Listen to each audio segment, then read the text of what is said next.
Салют, Шейл в эфире, мы в Белграде, и сегодня наступил долгожданный первый игровой день турнира FISSURE Playground, который совмещает в себе Тир-1 Доту и самое настоящее киберспортивное шоу. Ведь совсем скоро, а именно 31 января, к нам нахлынет огромная толпа зрителей, и вместе с ними мы будем кайфовать от Доты на сцене. К слову, билеты до сих пор доступны, они есть в продаже, успейте купить.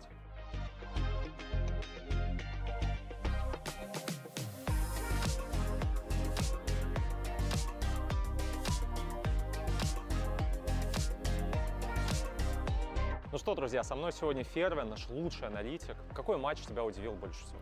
Ну, меня удивило то, что Тундра проиграла Yakult Brothers. Они не очень сильно были готовы к драфтам Якультов и их темпу. К поражению гладиаторов привыкли, как у этого состава новоиспеченного не пошло. Видеть там поражение Falcons, вот такие апсеты, это довольно странно. Против Falcons все играют скримы, пишут ГГ очень рано, а тут официальная игра, и люди играют до конца, и они просто не додавили своим драфтом. Вот что-то интересное по пикам ты для себя заметил? Может, кто-то для тебя вот что-то новое открыл? Бристолбек играл с билдом, это команда очень интересный билд сделала через Butterfly и брошку. Вот это вот хорошая задумка. И сейчас мне понравилось то, что талоны взяли Нагу в Ликана. Было желание за кого-то притопить? Может быть, какой-то командах ты как фаворита выделял?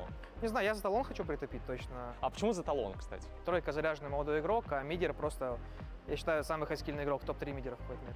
Какой бы команде ты доверился вот из всех? Ну, Спирит можно довериться точно. Спирит и можно Фалькону дать авансом, то, что не разгонится. Как тебе возвращение Ятора? То есть в прайме, он сейчас не в прайме. И Ятора, я считаю, в хорошей форме, даже лучше Сатаника. У него больше опыта, и в критических ситуациях он не ошибается, как Сатаник.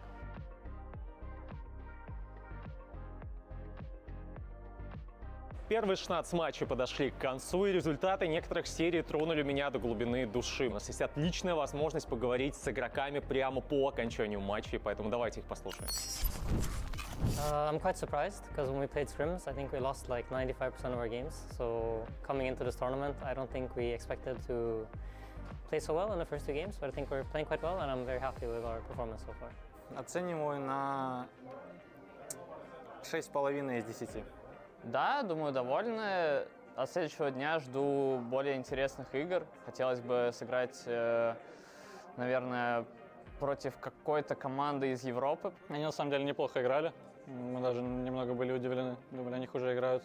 Но мы просто тоже потом по игре как на скеле камбэкнули по мапе и выиграли. Лина? Она вбивала за секунду. Да просто Эдгар сказал, год тут на Морфе, он очень давно не играл, мы давно очень не тренировались с этим героем, он здесь хорошо зашел, мы сыграли. Я с Даньком играл почти всю свою карьеру, мы знаем понимание доты друг друга, знаем, как мы играем, поэтому для меня все привычно, как и раньше. To be honest, I kind of felt like we would always win if we don't throw the game, because like an Ags on Tiny is kind of imba combo from like TI-10, and unless you have like Collapse Magnus, you're not going to win against it, so felt confident. Если бы я не верил в него и не был бы доволен, я бы не играл с ним в команде. А так, думаю, Алан это молодой игрок, который на пути своего становления, он будет с каждой игрой играть лучше и лучше. Кто вылетит? Ну, я даже не видел сид, кто там у кого 0-2, поэтому не знаю. Но там плюс-минус понятно, какие команды. Вот таким получился первый игровой день на FISSURE Playground. Совсем скоро нас ждет еще 16 таких же огненных и горячих матчей, по итогам которых две команды покинут турнир и отправятся домой. Поэтому приходите завтра, смотрите нашу трансляцию, 2 параллельных канала. Обещаю, серии будут просто крутейшими. Ну и также напоминаю о том, что билеты все еще есть в продаже, поэтому успейте их купить.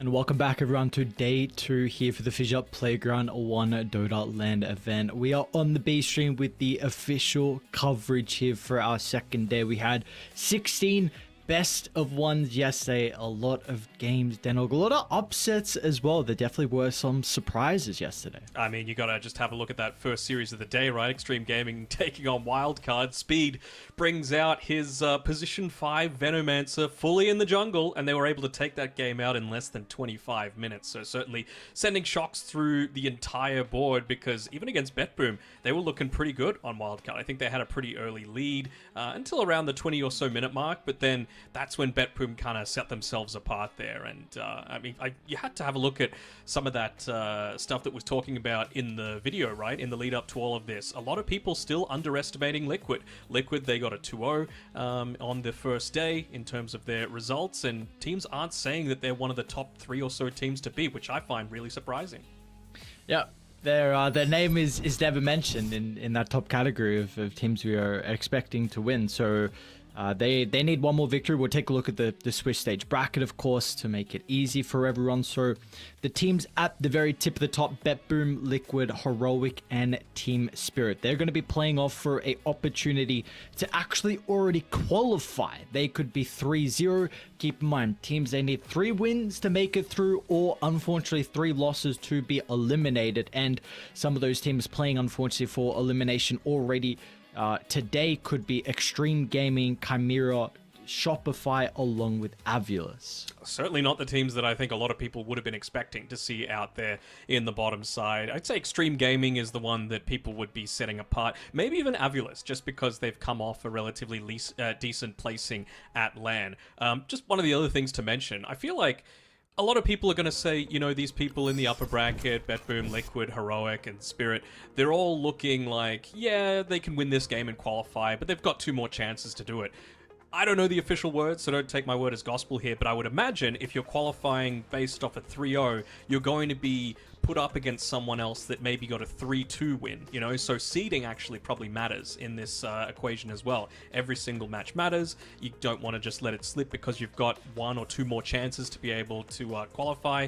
You just got to get that clean 3-0. But that's not what we're going to be seeing on this stream. We've got a few 1-1s going on to be able to start the day. Your Cool Brothers, Paravision, Falcons, and Wildcard all have a 1-1 win-loss record. And then those last 2 series of the day are best of 3s, actually, instead of best of 1s, because they are our elimination games. Teams have already lost 2 series, and you lose 1 more and you're out. You have a look at Stream A, though, and it's the opposite. You know, you've got some 1-1s, once again, Tundra, Talon, Aurora, and Gaiman, but then you've got those qualification series in the last 2 series of the day.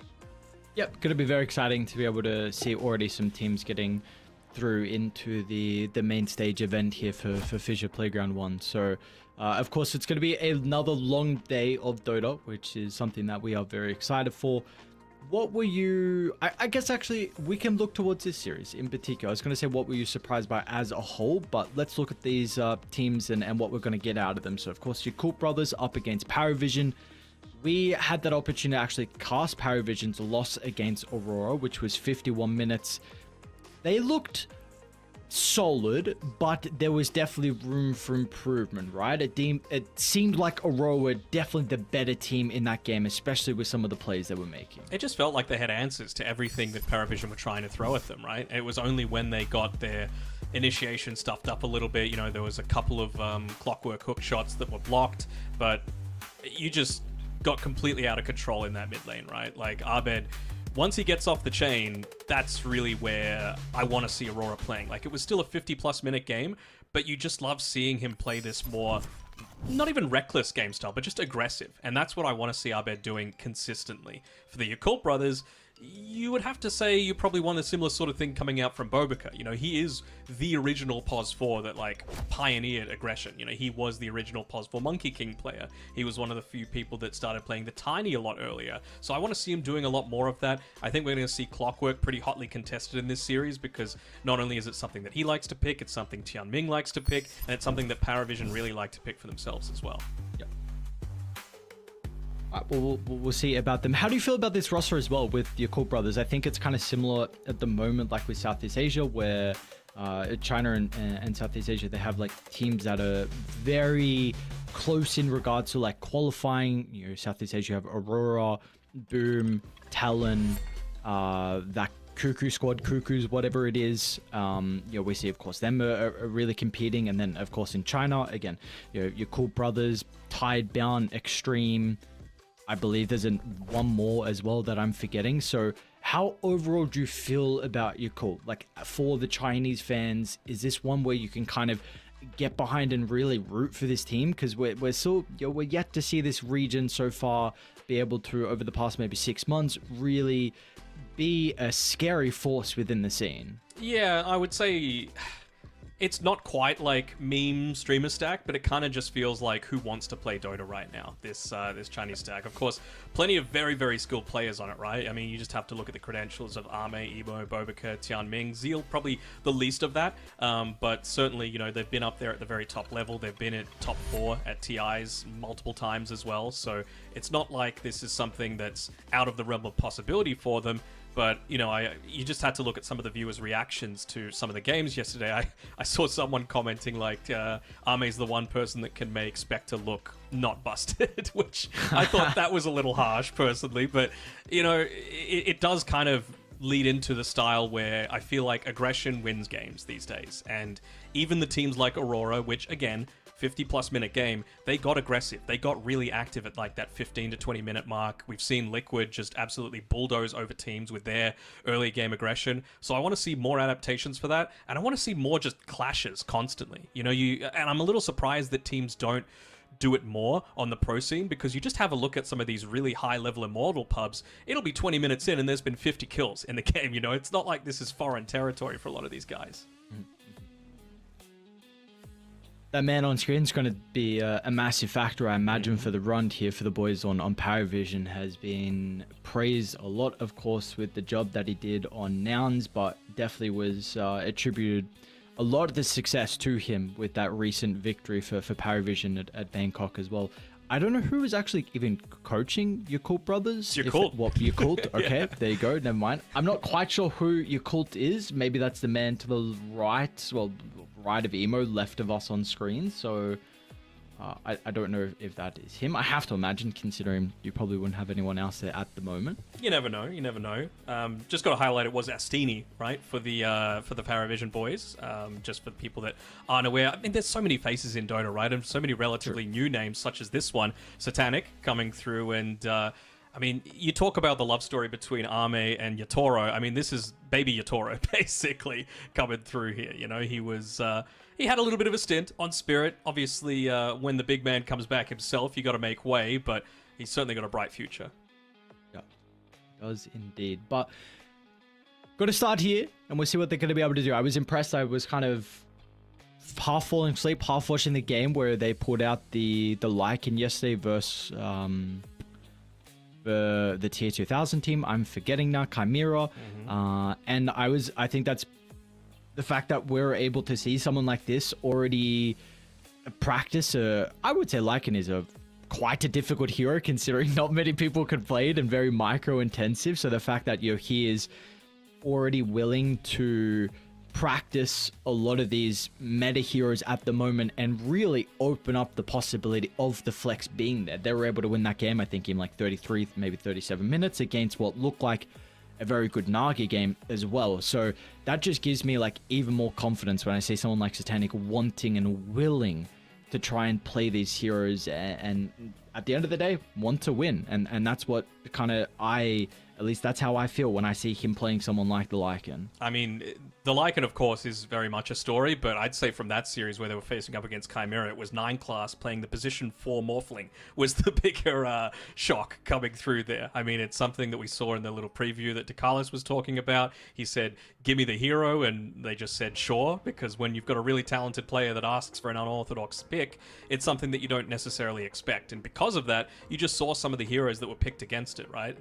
Chimera picked up a Phoenix, a Doom, and a Muerta. Pretty good heroes at being able to counter a Morphling, but surprise, it's not actually the position 1 carry, it's a position 4, and they were able to get away with that Lycan in a role of position 1, where you're just able to not really care about the Doom at all. I quickly have some heroes to mention for Satanic, because I just actually wanted to look if he's been playing the Lycan that much so far in his pubs. He has 6 games in the last 8 days with a 66% win rate, pretty solid. But he is also playing something else, another pretty strong hero called the Beastmaster as a position 1. He's got 7 matches on it with 57% win rate. Now, hasn't played it in a couple of days though, but he was going Scepter, either BKB, actually Blink, and then BKB, Sanjin Yasha, and then that would change either like Bloodthorn or Skadi. So maybe this is something else that we could see as a bit of a pocket strategy for them. But we are underway. Game 1 here of the day. Paravision, of course, against your Cool Brothers. Paravision going to be on the Radiant side. We've got your Cool Brothers playing on Dire. This is Venomancer actually getting first phase banned now. It's crazy what one team can do, you know, just being able to steamroll over someone. And I mean, your Colt must have just been watching their partner team in Xtreme Gaming, right? Just get absolutely stomped by it. It's like, nope, not going to happen to us. We're not going to get embarrassed. But well, we'll have to see how it all turns out. I'm interested to see what hero they're looking to give for DM as well. I think he's been given Centaur a couple of times, was it? I think, yeah, both of his games. So far, they were able to pick up the Centaur for him, and what yucky. Yeah, I don't like that hero. I mean, it's a little, I'm not a fan. It's a little boring, I'll be honest. But well, yeah. eventually, you get to this point where it's just like, what can you do to stop him? You know, like you get away from everything. I feel like it fits into most drafts as long as you're banning the puck. Feels really nice. Even the Mars is something that, again, Paravision don't really prioritize for themselves just because it's not really a DM hero, but it absolutely is a Zeal hero, so wouldn't be surprised to see them remove that one. Alright, we are underway. Some of the bans, I suppose, a little bit interesting. The Tide, I would say, is maybe the one I'm looking at. I don't know if it's... That's definitely the one that I was seeing. Maybe they were going to pick Magnus because of the Tide ban. I thought Monkey was also available as well, but they're going to go the Phoenix route, so gives them a overwhelming amount of team fight. Of course, we can see some flex. I know DM is a big fan of this, and Yakota are going to be able to snag the Beastmaster for themselves. So already going for the Zero hero early on. We definitely would say one of his was better heroes as well as the Beast. For sure, and even, I mean, it's Satanic, like you said, that's been doing it. It's not out of the realm of possibility that we see a mid Beastmaster as well. So there's, I guess, a tiny bit of flex. Not, of course, as much as if Paravision were being the ones to pick it. But even just having a really solid hero around pushing, around variables of item builds, and just the attack speed aura against a Phoenix Egg as well feels really nice. So I'm totally on board with it. Now it just comes the question of what do you actually want to pick up into the Beastmaster? We can see the Gyrocopter's already been banned out, so I'm just considering, like, are they going to be picking some sort of hero that actually does a good job at being able to deal with the Boars or the Hawks, or, you know, just forcing him to go into a little bit more of that Wild Axes build? Yep. I mean, already PA, of course, is something that must come to mind. We've seen... honestly, even Wildcard, what I was seeing in their qualifier games, they would let teams first pick Beastmaster and then they would respond to it with a PA in the first phase. So we know this hero has been a way to deal with the Beastmaster. I don't think it's like impossible to play this matchup, but it is like it is quite a nice lane for the PA. So this is probably already something in the back of the minds for Paravision, where they're like, okay, you know, we like this matchup and let's see if it comes actually into fruition, into play as we get towards the later stages. Don't think Ducalis is one of the players that actually likes to pick the CM all that much. It's probably going to be him playing the Phoenix, but this is the one matchup that I'm actually okay to see a Crystal Maiden. Maybe against a Lycan as well, it's okay. Just because you are able to just dominate the lane, prevent him from getting that early scaling. For a Beastmaster, you're more worried about the Helm of the Overlord, as opposed to a Lycan who just right-clicks you down and uses his wolves to be incredibly annoying. So that's sort of the mentality that I'm looking for right now. You know, what other sorts of heroes can look to address it in some capacity. Some other options. Maybe a Doom is under consideration for Paravision. I really wouldn't hate it now, especially going into the Enchantress, right? Just a nice way to be able to devour the Enchantress creep, devour a Beastmaster creep eventually, protects against that Helm of the Overlord style. Doom, if he does go for the Drums of Slom, I'm totally on board with DM picking it up right now. Yeah, my only it's not even a big concern, but I think if you just go Doom Phoenix, you're going to need stuns. Because I think the way you address these heroes is just like, you're very committal inside team fights, Egg, Doom, like you cooldown dependent as well. So you need all your other heroes to have stuns, and that's like, you can pick that up quite easily with 9 class. You know, looking at the Muerto is probably a big one, also takes it out of the hands of Baboka. The Enchantress maybe prevents something like a Lion from coming out for Paravision as well, which is something, of course, we've seen 9 class plays, so... Just off the back of being bullied a little bit too much, you reckon? I would say so, yeah, with the Enchantress. I do think it does matter in the end, the fact that Enchantress is always going to be able to secure your safe lane for your Cool Brothers, and then also probably be better than the Lion with his rotation, so like the power runes and ganking the safe lane early. Sure. I mean, the other option for someone like Nineclaws is just to pick a Batrider. You know, it's still in the pool. Again, it's kind of the mentality that I always use with Undying. How do you beat Undying in lane? You don't. You just don't lane against him, and then you take away one of his biggest strengths. They actually do go ahead and pick up that CM that I was talking about, and I get it, right? Like, they can even play this as a position 4 against the Enchantress, and it's not so bad. You know, you really look to nullify the effectiveness of that creep. It's part of why your Cool Brothers banned the Nyx Assassin, just because they didn't want their creeps to be consistently denied, and it looks like it's going to be an off-lane Phoenix.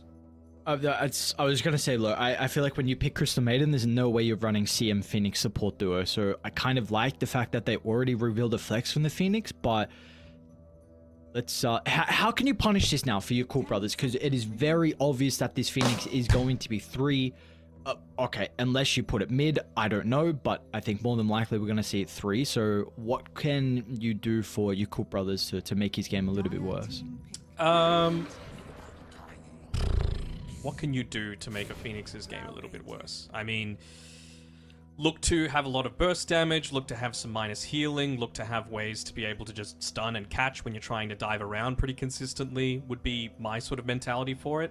Don't hate this Undying Drow choice for themselves, especially if it's going to be into a Clockwork Phoenix lane.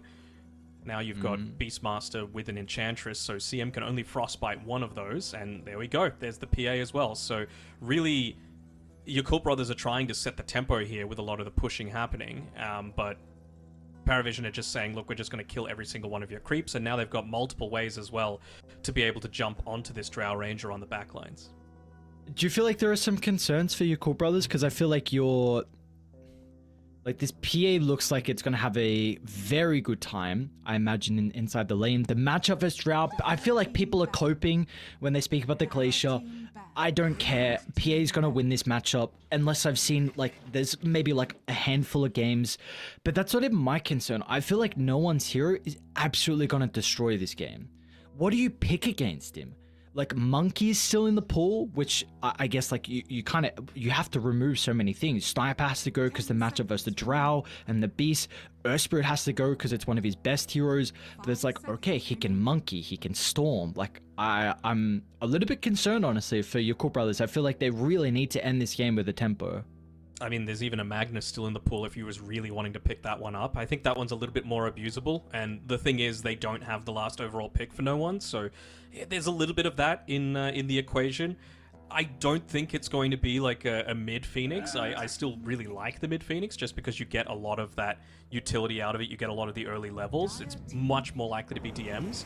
But Pango, sure. You know, just something else that's not really able to be controlled. It kind of forces the Raw to go in onto that Pango as well, which is something that it just opens up the fight so much for PA to be able to get involved. Reason I was suggesting Magnus potentially is just enables PA to come online even sooner if you were going into that Empower style build. Okay, I feel like long time to be able to work out what Emo wants. Ember is something I'm looking at. Monkey is something I'm looking at. I don't know if he has been playing Monkey. Haven't been able to watch that much Emo lately. Give me the Ember Spirit, just with an early Mage Slayer. I'd be totally on board with it. Tiny is an option too? Yeah. It's okay. I mean, I think the thing they just need is a little bit more control, specifically for the Drow Ranger, right? Like, you can't rely on Grab Ally, you can't rely on just a little bit of healing coming out from the Enchantress, you can't rely on just the Primal Roar. You need a stun, some sort of control, some way to be able to bully when they do inevitably dive you, because it is happening, you know? Like, is this where you break out a really unorthodox thing, like Mid-Mars, or Monkey King that's just going to land every single stun, or like you said, the Tiny or the Ember Spirit. Like, these are the sort of things that I'm considering. What else has he maybe been playing? Is Lena still in the pool? No, they're just Ember. Okay. Makes a lot of sense. I mean, especially against that Phoenix, right? Mage Slayer really limits the amount of damage that DM is going to be doing. So, I like it. Takes away a lot of that that damage potential, and you're probably going to be hitting it at a similar sort of timing as the Pango's Diffusal Blade is coming online as well. So, you know, when they're just trying to run you down, means that Ame might survive even for another 2 seconds, right? Might mean another soul rip comes off, might mean you get a little bit more heal from Bo3. Makes a big difference to be able to have this Mage Slayer hitting onto multiple heroes in these team fights when you know that they're all going to be diving in onto you. No one at the moment has a Thunderbolt faster. Let's see if he actually does stick with this or not. I feel like I have seen, of course, the shield crash. The double jump is the one we're getting much more at the moment, but people are not just every single game like just going blindly into the the double jump. So we'll see if that'll be the case. Do you have a favorite with this draft overall from your cool brothers and Paravision? Do you feel like there is one that is a little bit more favored? I feel like I was going to say Paravision a whole lot, and it's a lot more even now with this Ember Spirit pick. I feel like it really solves a lot of the issues. I think Emo is a fantastic Ember Spirit player. I think he's going to probably have a winning matchup going up against no one in that mid lane. So I'm feeling a little bit more confident in Yakult's chances, but I do think Paravision are just a better team. So I'm going to give them the very slight edge. Okay. Well, let's see if the advantage is going to be there in regards to just the chemistry, team play, whatever else you have here for the boys on Paravision. Your cool brothers, they have the power of, goddamn, they played these heroes a lot. You've got Grandmasters on the Ember and the Beastmaster for Emo and Zeal, and then Armate as well. In good Yotoro fashion is also, I think Yotoro is actually Grandmaster Drow. Unfortunately, he's not there just yet. It's only Master tier. We're about to have a fight, Tianming. Well, nice cogs, 9 class. Actually able to lock him into place. Does it get a little bit of health back with the decay, but the extra strength, it's not going to matter. They'll turn to Emo next. What a way for Paravision to open us out. That's a massive start. And what do you know? No one gets both of them as well. This dude is... Oh, God. He's set up to be able to have a very good game, to be able to start things off. That's the thing, right? We were saying... remake. Hopefully that's not the case.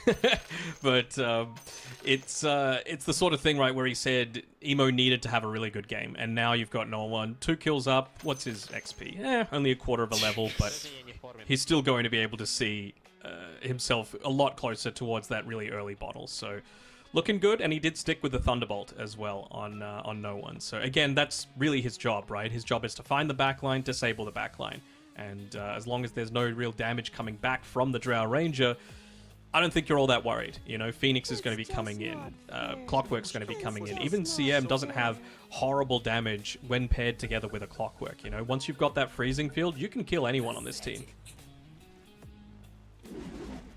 So how much do you feel like this actually swings this game now? The fact that you see no one get 2 kills to start in the matchup where you were expecting to be... And what's going on here? We're going to have another fight? Maybe. I mean, they've placed a really deep ward to be able to scout them out. I don't think that... Maybe it did catch just the very tip of that smoke coming through, and well, they're going to be able to back off just in time. I think with Satanic not being there, might dissuade them against it. I'm very close to getting that another fight, though. Oh, I still got the last hit on the cogs. Easy money for Bo3. Oh, they're gonna get 3 bounties as well. I don't know, dude. This is this is a bit of a good start. Yeah, just to answer your question, I probably would have had it after the draft, like 60-40 in favor of Paravision. This probably puts it more like 65, I'd say. Not insurmountable, but I mean, no one is such a solid player, and to give him this sort of start is very, very scary. And it is indeed. I feel like some people are forgetting Emo's power, though, and I may be as well. This guy was an absolute menace on the stage for some many, many years. This guy had some very good runs on Invictus Gaming. The M top lane might be given over to kill, and yep, that's going to be the case. So Tianming and Armate already showcasing their strength inside the lane. This is what I'm talking about. How do you beat an Undying? Just don't lane against it. And that is exactly what 9 class is doing with the lack of stuns that they've got on this top side. Really trying to play a little bit of chasey. Yeah, I mean, so is Undying, dude. Like, oh, great, you could press Q. Fantastic. I'm a little surprised 9 class connected again, but Must be missing something. I think it's okay as long as the Drow isn't getting Griffin? this farm. Oh. That would be hype. 9 class Clockwork. That also doesn't particularly ring a bell. I don't really think of him when I think of Clockwork. So let's see if he's practiced on the hero. He can play anything. I always have faith in 9 class to be able to pull it off, except the Pos 4 Terrorblade with the Sunder Armlet. This Dagon strategy.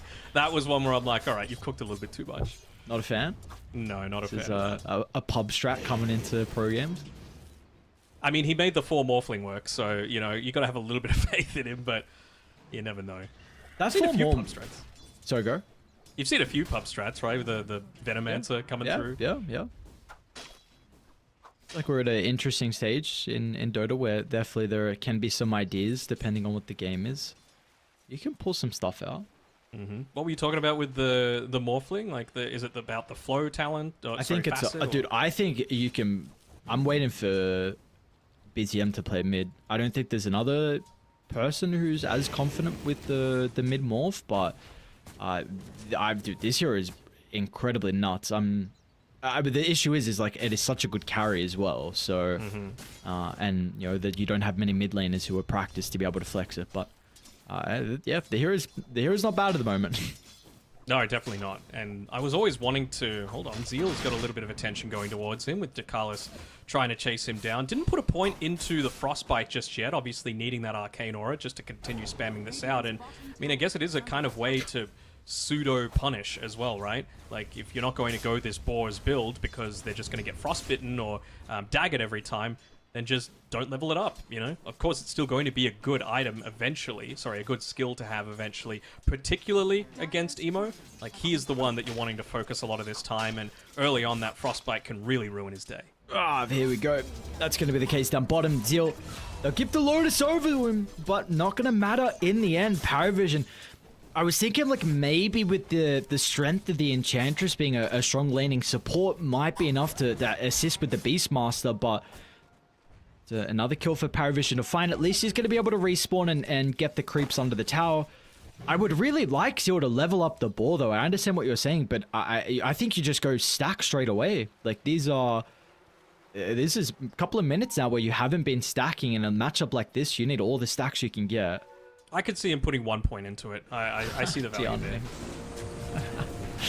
Tombstone used, no one instantly got to look to try and run to deal with it because there may be an opportunity with Emo coming over for the kill. They got to get the tomb. All right, well, they'll get it now. It is a decent chunk of gold for no one, but it is 3 heroes that move and do take quite the punishment for it in regards to the resources. And again, you're just farming away on Arme, so I think he's going to be pretty happy with that, just being left alone in this lane. Not worried about getting dived himself. Of course, Undying doesn't really have too much saving potential early on. It's really just a bodyguard in a sense. So, 9 class probably just going to look to do something similar once again. Get another pull off. Make sure you're not laning into this. Did they get him? No. How did it?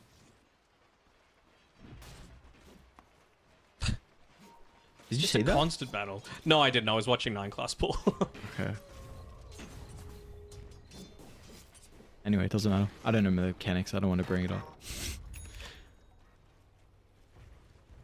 See, mid, a little bit, we're already starting to get some supports rotating. Baboka's going to move. Good scan from Radiant, though. We'll clip on the edge of Baboka.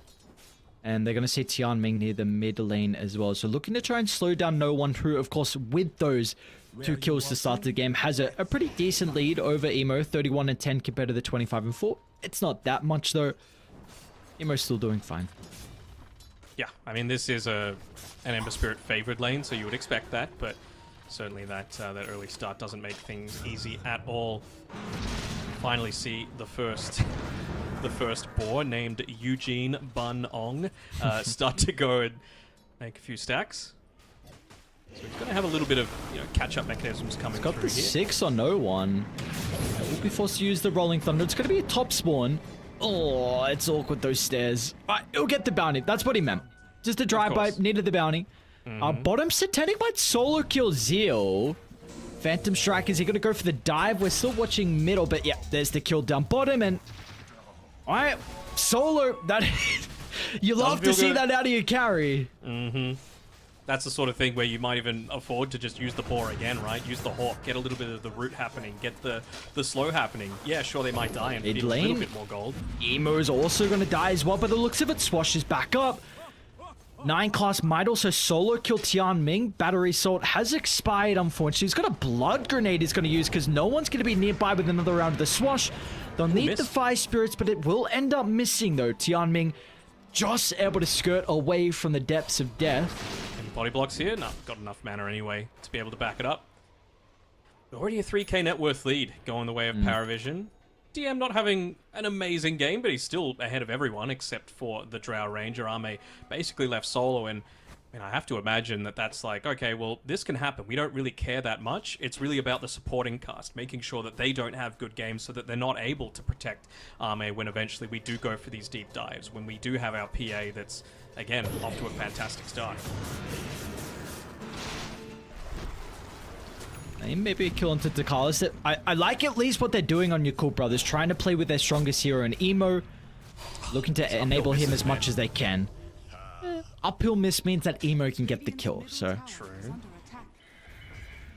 D-Ward as well. I am a little concerned that maybe there is some threat onto Ame's life pretty shortly here with a level 6 coming up from DM. So we'll have to see how they look to play around Ame. Maybe he looks to go back into the jungle. Maybe he looks to walk over and maybe get the kill into 9 class. Who will try and TP out. Is it actually not? The miss. Oh, man. I'm surprised Ame didn't get pushed back by that, to be honest. Felt like he was in the perfect position to be able to make it happen. So Tenix in through the portal. Here we go. Is that rotation? DM about to hit level 6 with the creep dying. It's not going to matter by the looks of it.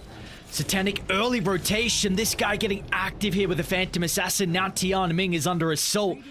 As Paravision, I mean, this has the potential. Looks like this game, Eddie's about to snowball out of control for your cool brothers. What's he got here? Already a Veil finished up as well for DM. So, I mean, you combine that together with a Pangolier as well.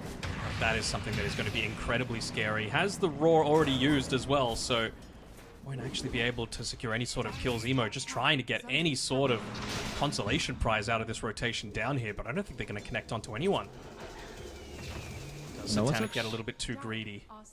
No one went through the portal because they still have Egg. And they may have TP'd down to try and protect them against the Rolling Thunder. So what's Ame going to do? A preemptive tip because they know he is as good as dead. Paravision. They're just too clean this game. They're just dismantling all of the protect Ame lanes, basically, forcing a little bit of a panic move out of them and then going for the one that they're looking to try and protect the entire time. I really like this strategy from them. It's like winning the mental battle. Even with that mana burn as well, might dissuade Emo from being able to go for an additional dive onto 9 class, although the double impact will get the solo kill. Bottom lane as well, continuing the fight. Dakalis will probably die to the summons. Boka's going to be able to get out of range here of the egg. So, okay, 2 kills. Nicely done. Your cool brothers able to at least find something across the map. You'll take anything you can get at this stage. Looks like no one should be able to secure that rune. And, well, these are some really solid performances coming through from our most recent LAN victors. And if they keep this up, they'll definitely be there on LAN as Bobica goes Roll down. with Ame nearby. There's a possibility for Satanics. And yeah, they're going to be able to take his life. So just stepping a little bit too far forward with the aggression we've seen from an Emo. Gets a glimpse of a free kill as well as Dukalis puts himself on a silver platter. Emo's looking good. Love. Oh, well, surely not. Oh, my God. Easy cut. Oh, what could you do? I mean, we've been saying we wanted to see a little bit more aggression come out from both of these teams, right? And we're seeing that. You're kind of forced to do it as a Drow Ranger. There's no point in picking this hero if you just want to sit back and farm because you're going to get outscaled by a PA. So I like this this aspect. Like we were saying before, as a lot of this action's happening, we could barely start to talk about the tickets that are still on sale. !ticket in the chat if you were wanting to be able to attend this one. If you're in close in Southeast Asia, perhaps, or if you're in Europe. I know I'd be attending if I was close by.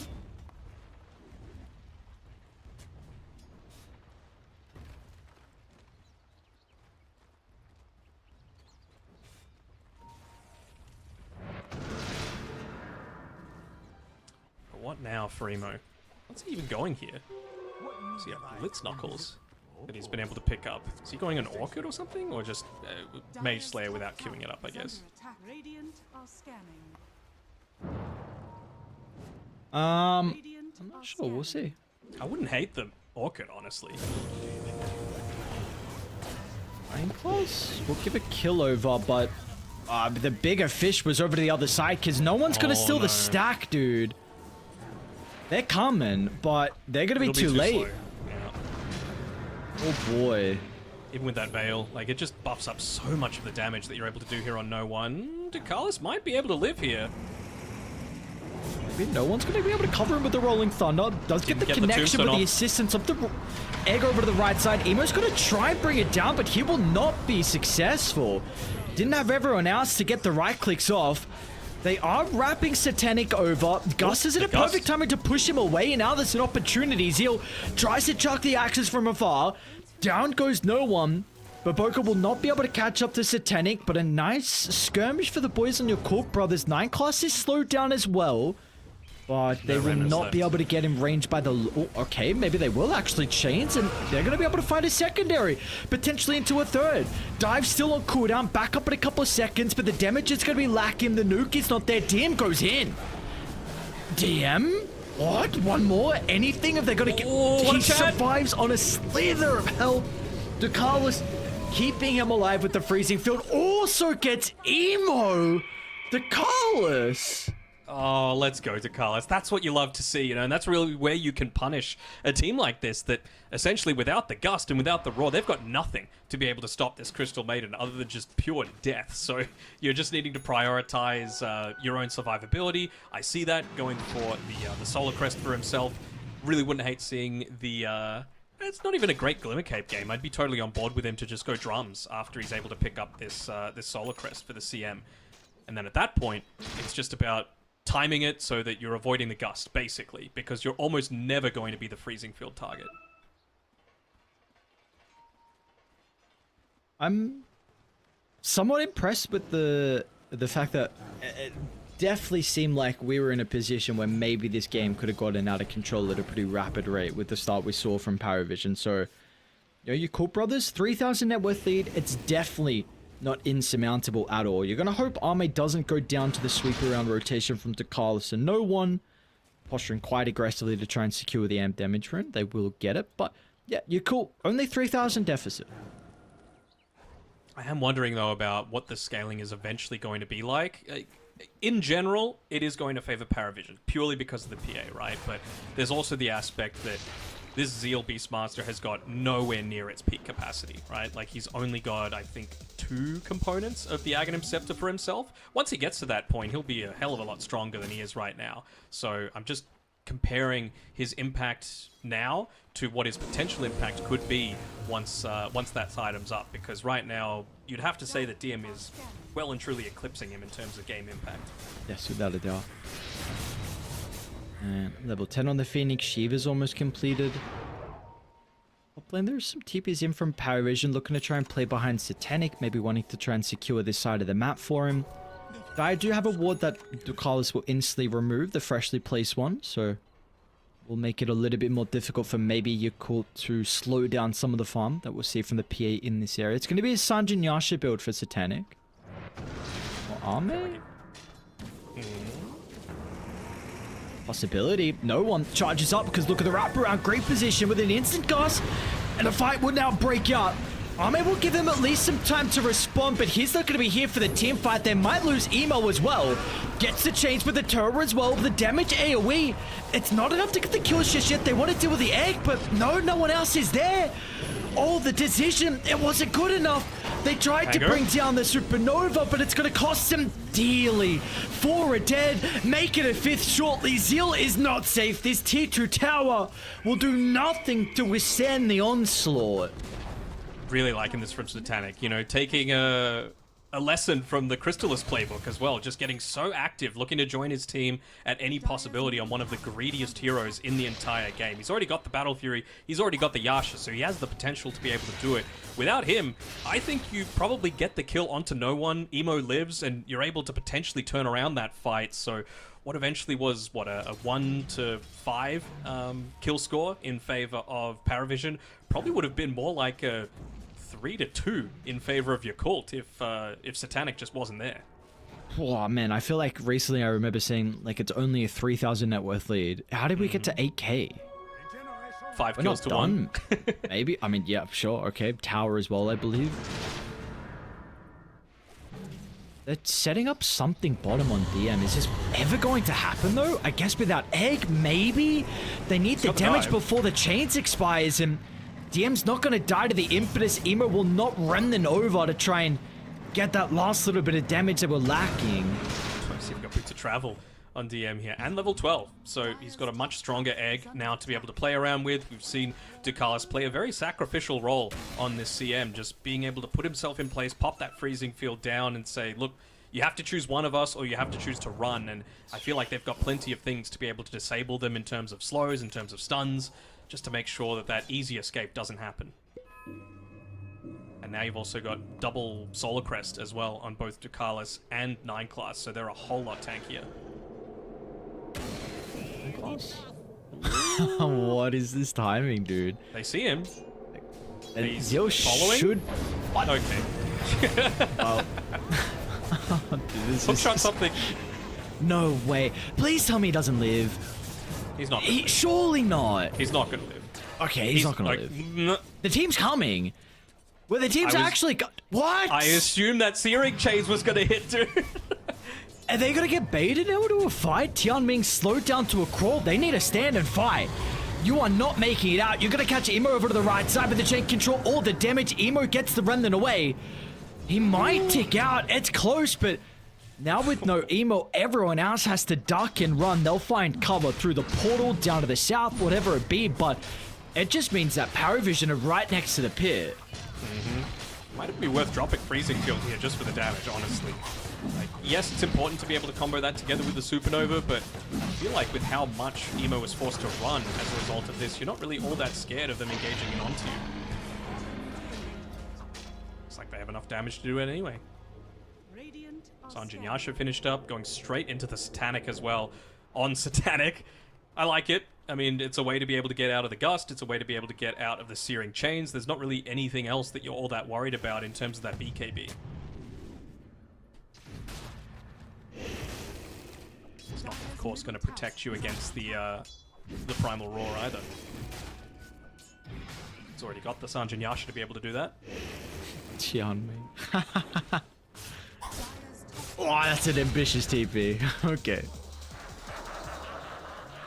Instant respawn. Easy ceaseless dirge. It's all a strategy, Ares. Maybe they can fight around bottom. Zeal is stepping up a bit forward. Man, the reinforcement's going to be there instantly. Zeal, they get the kill on no one. So not bad. Armate showcases if he's free. But unfortunately, he's not going to be free with Satanic jumping over the top. They're going to try and control the area with the Tombstone, lay it down, but it's not going to matter because they've got the egg themselves. That'll counter the Tombstone out completely. Satanic has no fear. Nothing that he needs to be concerned about. No tier 2 tower, no reinforcements. It's an absolutely free PA game, and he is showcasing that in the gameplay. 6, 1, and 9. He's on top of the world in this one. And yeah, they just have to put so much... They did a really good job of being able to take out No One's Pango at the very start of the fight, right? Off the back of a Roar. I like the fact that Zeal was continuing to try and play around that high ground ward. I'm just a little disappointed that the rest of the team weren't there to be able to engage with him and provide him a bit more of an avenue for escape. Just goes to show how valuable fast Dota gameplay is, right? They realized that they just got the kill on the Undying. It would have taken him a little bit of time to be able to rejoin the fight, which indeed it did. And so, yeah, Tianming was there for the eventual engagement, but not for the part that really mattered. You know, if you're going this Drums of Slum build, you need to have a little bit more survivability, some sustain, some heals coming out from Tianming.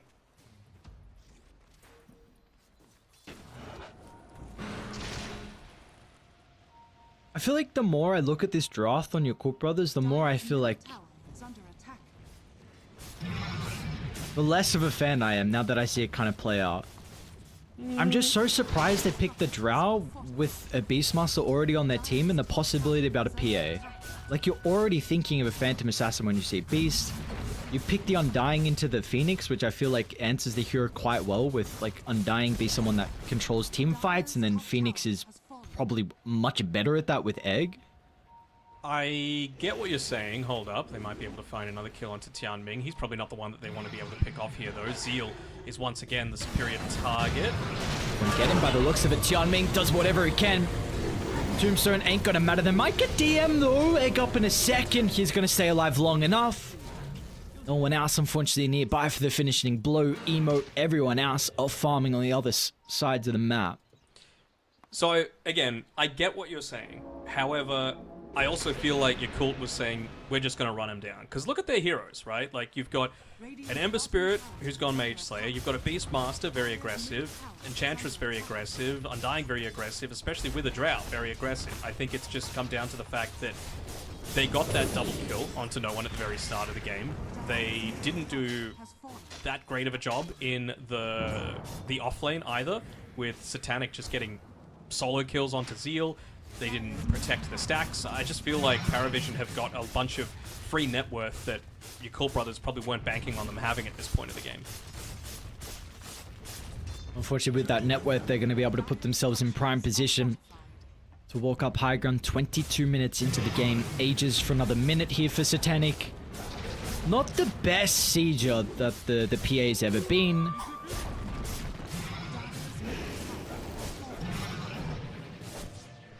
That evasion is so goddamn annoying for Baboka as well, who... Oh, it's just a sitting duck by the looks of it. One stun and a jump in. Satanic's going to be able to deal with a tombstone. And 9 class in fashion will push him away as well, just to assist a little bit with the repositioning. Just wanting to keep Satanic on the front lines as long as possible. He's used his namesake, but he's only got 15 seconds left on that Aegis of the Immortal, so get what you can while you can. Does he choose to stick around? I would, especially with this Enchantress dead, but maybe 9 class has gone a little bit too deep. Has the hook shot down to the low ground. Remnant should be there for the kill. Maybe Dakalis as well is a little bit away from the cords to protect this squishy support. Are they going to be able to get him though? Maybe the slow chains just before the 4-star away, so it looks like they will get 2 supports as a bit of a consolation prize for your Cool Brothers. Unfortunately, of course, they do lose that melee barracks. They will. Means they've got the glyph available again, though, and I feel like they're approaching a period where they're actually starting to pick up a few of these items for themselves, though, right? Like, Arme, he's about 1,200 gold away from being able to get his own BKB. Emo's going a Radiance, actually, realizing that they are relatively lacking in terms of the damage that's going to be able to go through this, so anything that's magic damage is going to be pretty heavily prioritized. He's even got the Aghanim Shard that he purchased up for himself, so when you consider the double Solar Crest that they've got, when you consider the evasion that PA has, when you consider the Ghost Scepter that DM has, plus all the additional armor, I'm totally on board with them to go down this little bit more magic avenue. Radiant's bottom tower is under attack. Even a Blink Dagger available for Zeal.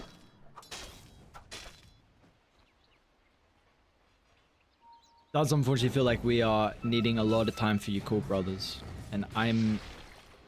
like, we'll see if they're going to be able to get it. What is kind of the next game plan here for Paravision? No Aegis, of course, no high ground siege, but would you like to see them still posture pretty aggressively and push your Cool Brothers into a bit of a corner on the map?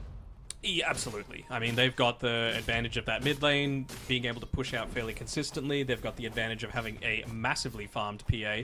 It's really just waiting for that next big item timing, and luckily for them, it's going to be coming a little bit sooner than what your Cult Brothers is, with no one. He's just finished up.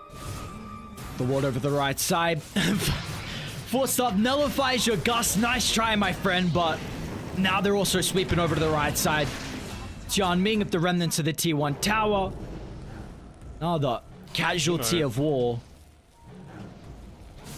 Trying to get him to pop the Ghost Scepter or the Egg or something, but not going to be successful. But now you've got BKB on the Drow Ranger. You've got, how long? 100 gold away from Emo being able to have the Radiance for himself. But you've now also got to contend against an Aghanim Scepter on the Pangolier. So that's probably what I'm a little bit more worried about. Satanic, he is going to be going into that BKB, so perhaps recognizing that they are going down a little bit more of this magic damage route and wanting to be able to protect himself against that. But I feel like you're cruel. Oh no. That's a disaster. That is a complete disaster. Like, this was meant to be their timing where they could finally go forward as a team with a couple of big timings, but instead they're just forced to wait around for 3 minutes. And importantly, maybe Roche, we'll see what the spawn's going to be. I mean, it has to be a super late spawn for you not to be fighting with the Radiants here. Also, sorry, to be fighting with it. Once again, exclamation mark ticket in the chat to be able to see the links, to be able to buy your tickets for FISSURE Playground 1 Dota event, 3-day event over Friday, Saturday, Sunday with the top 8 teams from this Swiss stage battling it out for $1 million dues. Pretty exciting. Is under attack.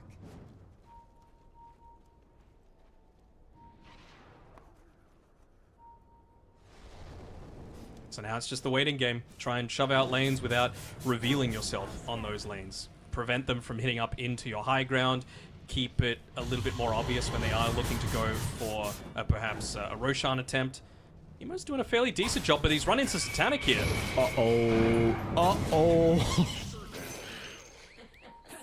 AC for Satanic, huh? This is a very interesting item. Of course, for the for the Drow, but I would imagine this is the one to potentially help you siege high ground. Good lane. Another go. They found Arme trapped inside the cogs. Arme's gonna try and pop the BKB and TP out the damage. It's not gonna be there, unfortunately, without Satanic nearby. But of course, that is, I believe, your first duration of the BKB, your 9-second, which is used defensively to just secure your life. You would much rather have that be that big game-opening team fight, let's call it, right? Where they're able to be successful with it, use that, win the team fight, secure Roshan for themselves off the back of an aggressive move. Now, you know that 9 class just needs to be holding on to that hook shot to be able to use it, to be able to counter out any sort of TP escape plays. Dire's bottom tower is under attack. I think they're still just going to need to try and contest this Roshan. Man, that courier is still 25 seconds away for Emo.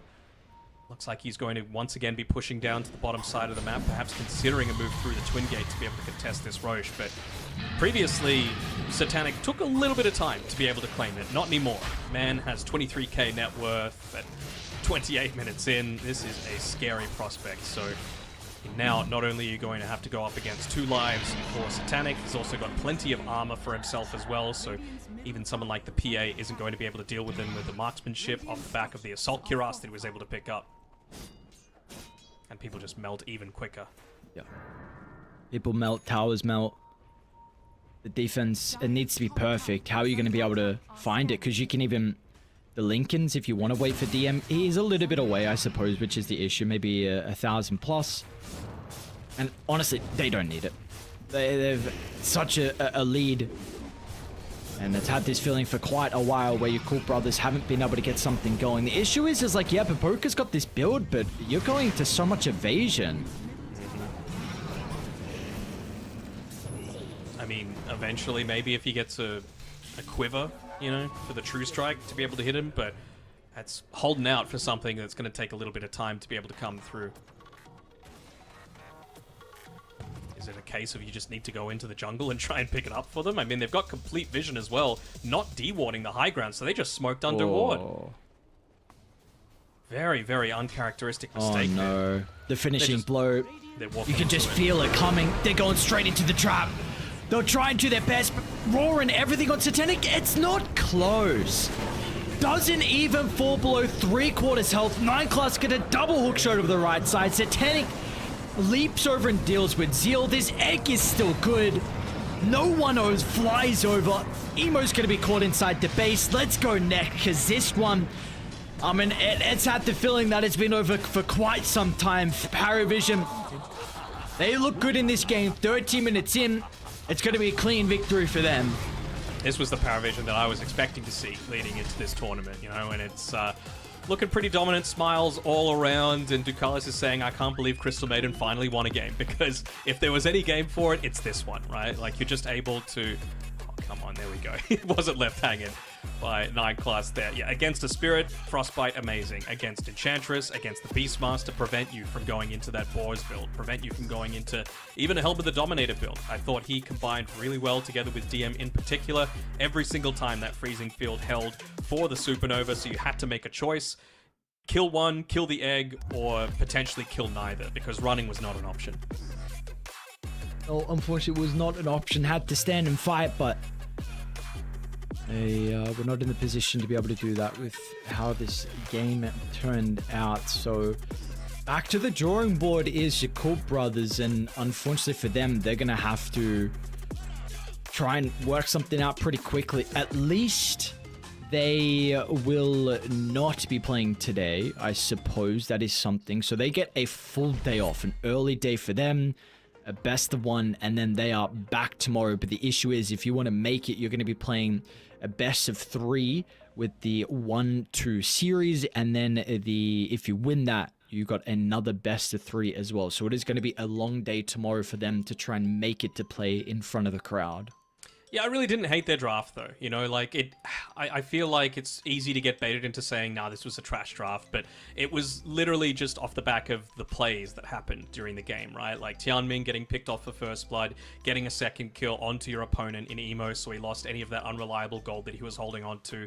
There was, like, a quad stack as well that they were able to steal with both DM and No One, so you got into those timings a little bit sooner. Satanic was solo killing just off the back of individual play. It was just good play overall by Paravision. I think this Yakult draft could have worked, but they just got caught out too many times. Yeah, unfortunately, in the end, that's going to be the cost for them. So we'll have to take a look at what they're going to be able to do again to change things up. I mean, 31,000 damage here for Satanic, 13, 1, and 12. An incredible performance from Kim in a very good PA game. But the thing is like, it's not just that, but how he was also able to get involved early. I mean, you praised him midway through that game with how active we were seeing, like rotations through the portal right on into Arme's lane to play with DM, very active around the mid lane as well for some of those fights. So even when he just had only Battle Fury, really nothing else. So very good to see the fact that he is willing as well to show up to some of these early fights. Hey, where's the respect for Tianming, though? No name tag for him, but no, I think it's the mid-fight that really was the one that set it apart for me, right? If he's not there, I legit think that even despite the fact that I think it was about a 6k net worth lead to Paravision at that time, instead of it being a 5-1 loss, it probably would have been a 3-2 win, legit, off the back of just that little bit of extra damage that they needed to be able to kill Emo, and it prevented Emo from killing No One, and it just completely turned the fight around. So really big props need to be given to Satanic. I know, you know me, I'm generally not the person that gives praise to the carry because all they do is sit back and farm and get enabled by the rest of the team, but Satanic enabled the rest of his team with a lot of his plays in this game. He had, I think, almost the highest kill involvement. Yeah, only behind DM and 1 behind Ducalis as well. So it's pretty crazy stuff that he was able to get this involved while getting that much farm and doing that much damage and doing pretty much all of the building damage as well for the entire game. Yeah. Things that you would love to see. I mean, I would not imagine this guy needs confidence, but still, I think it is a nice thing to be able to get, considering, 1-1 yesterday. You now go put yourself in a position where you get 2 chances, which is really the most important thing for the boys on Paravision. You get those 2 opportunities. A best of 3 you get to play tomorrow. We'll see, of course, completely unsure of who their opponent is going to be. We need to wait to see what the other series are looking like, of course, and what the draw is going to be as well. But you get 2 chances. It is going to be a big sigh of relief, at least in that regard. And again, unfortunately, you Court Brothers, they're going to have to try and make something work for them. But of course, if you want to see these guys play at LAN, make sure you type !tickets in the chat to be able to pick up any of those tickets for you and your friends. And for us, we now look towards our next series of the day. The first one was a quick one. We'll see if the second one will be as quick as well. We got Falcons taking on Wildcard. We'll see you guys soon.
Two brand new teams for our second series of the day. We got Falcons taking on the boys on Wildcard, who impressed us yesterday. A very good game to be able to start the tournament as a whole, absolutely beating down on Xtreme.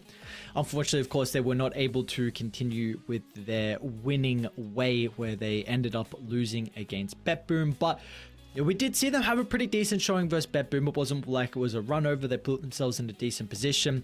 And then, of course, their opponents being Falcons, well, they lost on day one versus Heroic, that first map. That went 60 minutes on the dot. But then they were able to make amends, beating Avulus with another 61-minute game as well. So they're going pretty long, apparently. They are. It's not as bad if it's best of ones, though, right? Like, you could just reset, try and go again.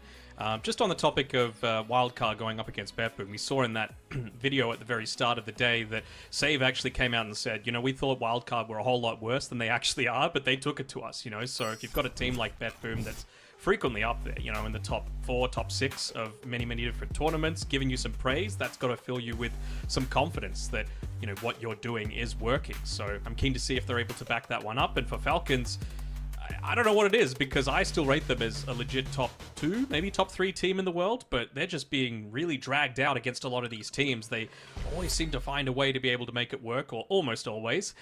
So I'm keen to see what sort of strats they're going to be able to pull out here. The main thing for me is probably going to be that Pangolier. You got to prioritize it with the first phase of bans, in my opinion, because it's just something that Malrine and Amar are so comfortable on that they'll just flex it every day of the week.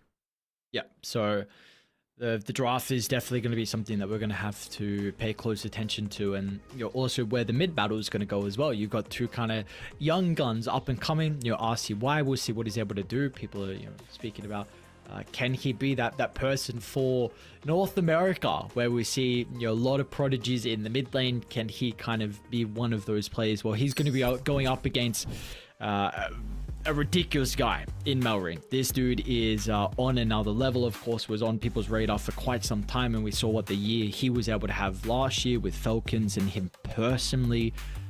So he's got a bit of a cut. We'll see if it gives him extra power as well. But yeah, I'm very excited to see how kind of the two young guns go from either side in regards to the mid lane. Definitely, it's gonna be an ego battle, I would say, like it always is between the position twos. Do you rate the cut? Do you rate the lineup that he was able to get? That man's got a good hairline, so you can rock the buzz cutter. It's just need the hairline and he's got it. So yeah, looks good. No, I've got the hairline, but I don't have the head shape, so I can't rock it. It's just not a chance for me at all. But yeah, I'm interested to see the outcome of this one, right? Like, if Wildcard is able to use their unorthodox style to be able to catch a team off guard, you'd have to imagine after their first 2 games, though, absolutely dominating Xtreme, taking BetBoom, not to the limit, but challenging them, that they're going to get a lot more respect given their ways. So, Falcons are a team that they pride themselves on being the Dota encyclopedia, let's say. Like, they know every little aspect of every little bit of gameplay that's going to be able to come through. So I'm sure, and AUI even is going to be able to have that experience of having played in the NA region. He's probably played with a bunch of these guys before as well. So how much of that is going to be impacting on the eventual outcome of this series?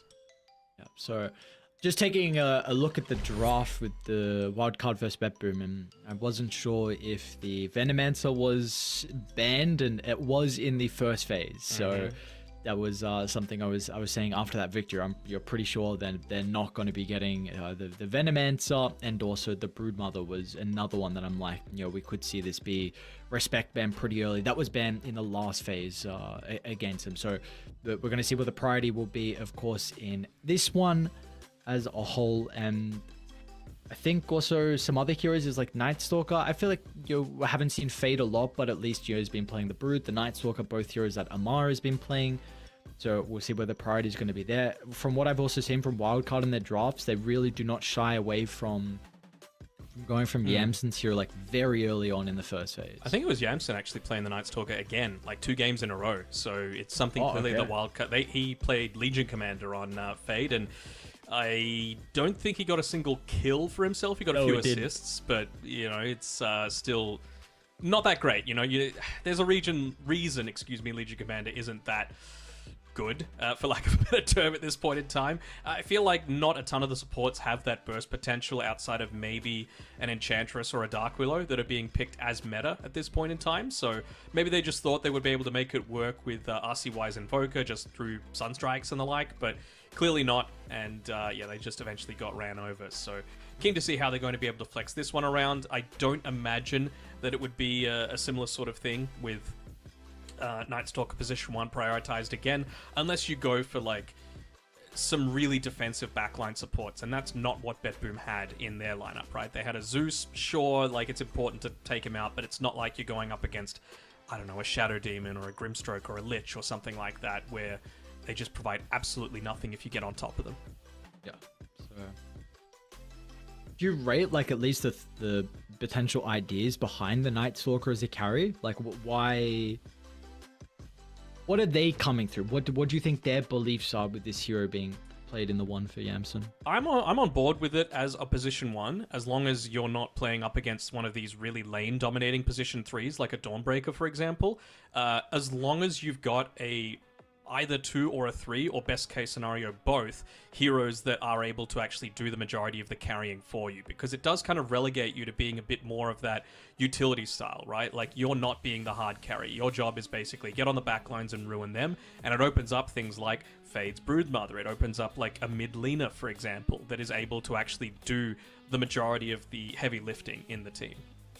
Do you feel like there's many other heroes though at the moment in Dota in regards to like other roles where we can see the heavy lifting being done? Because it definitely does feel like we are in a bit of a hard carry meta.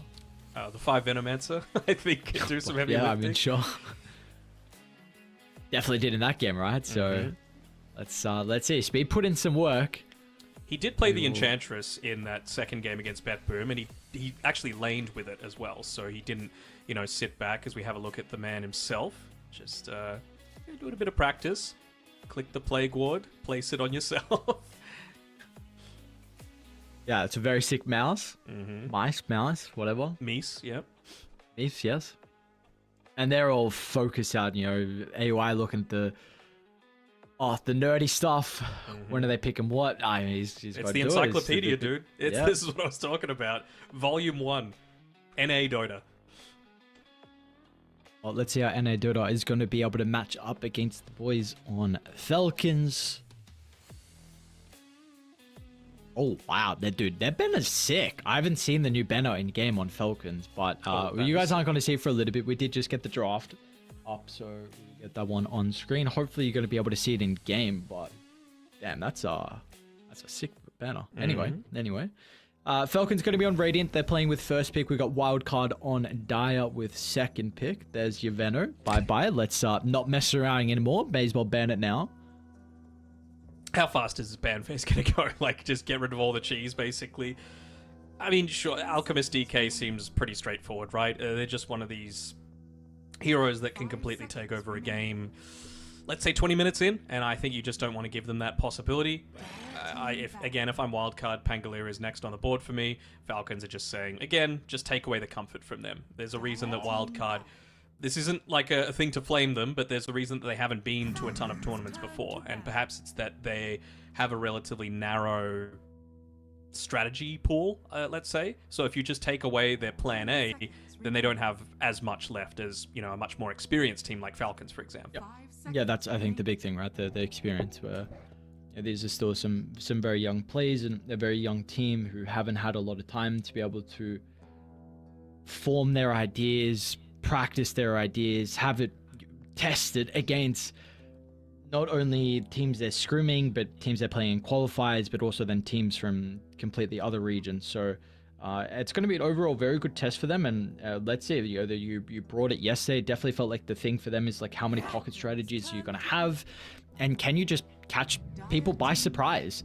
And your ideas are getting respected. Veno banned, Night Stalker banned as well. So Yamson now will be on a bit of a different hero. And we have been seeing him play a lot of carries early. They've been liking the first phase gyro when it's available. They banned it, so they won't have this one to fall back on. So we'll see what they want to go for now. I think it's just they didn't have first pick, right? And they're just afraid of the first pick gyro, so may as well get rid of it. I think if they had first pick, that wouldn't have been the case. Like the TA ban, again, they know that Wildcard are one of these wildcard teams that can flex a hero like the TA between the 1 and the 2. And I would have to imagine that it would have been RCY's hero. He's a little bit more of the comfort player on that. And you've got to leave the window open for Malrine to be able to play this mid Magnus, because it's something that he does very comfortably.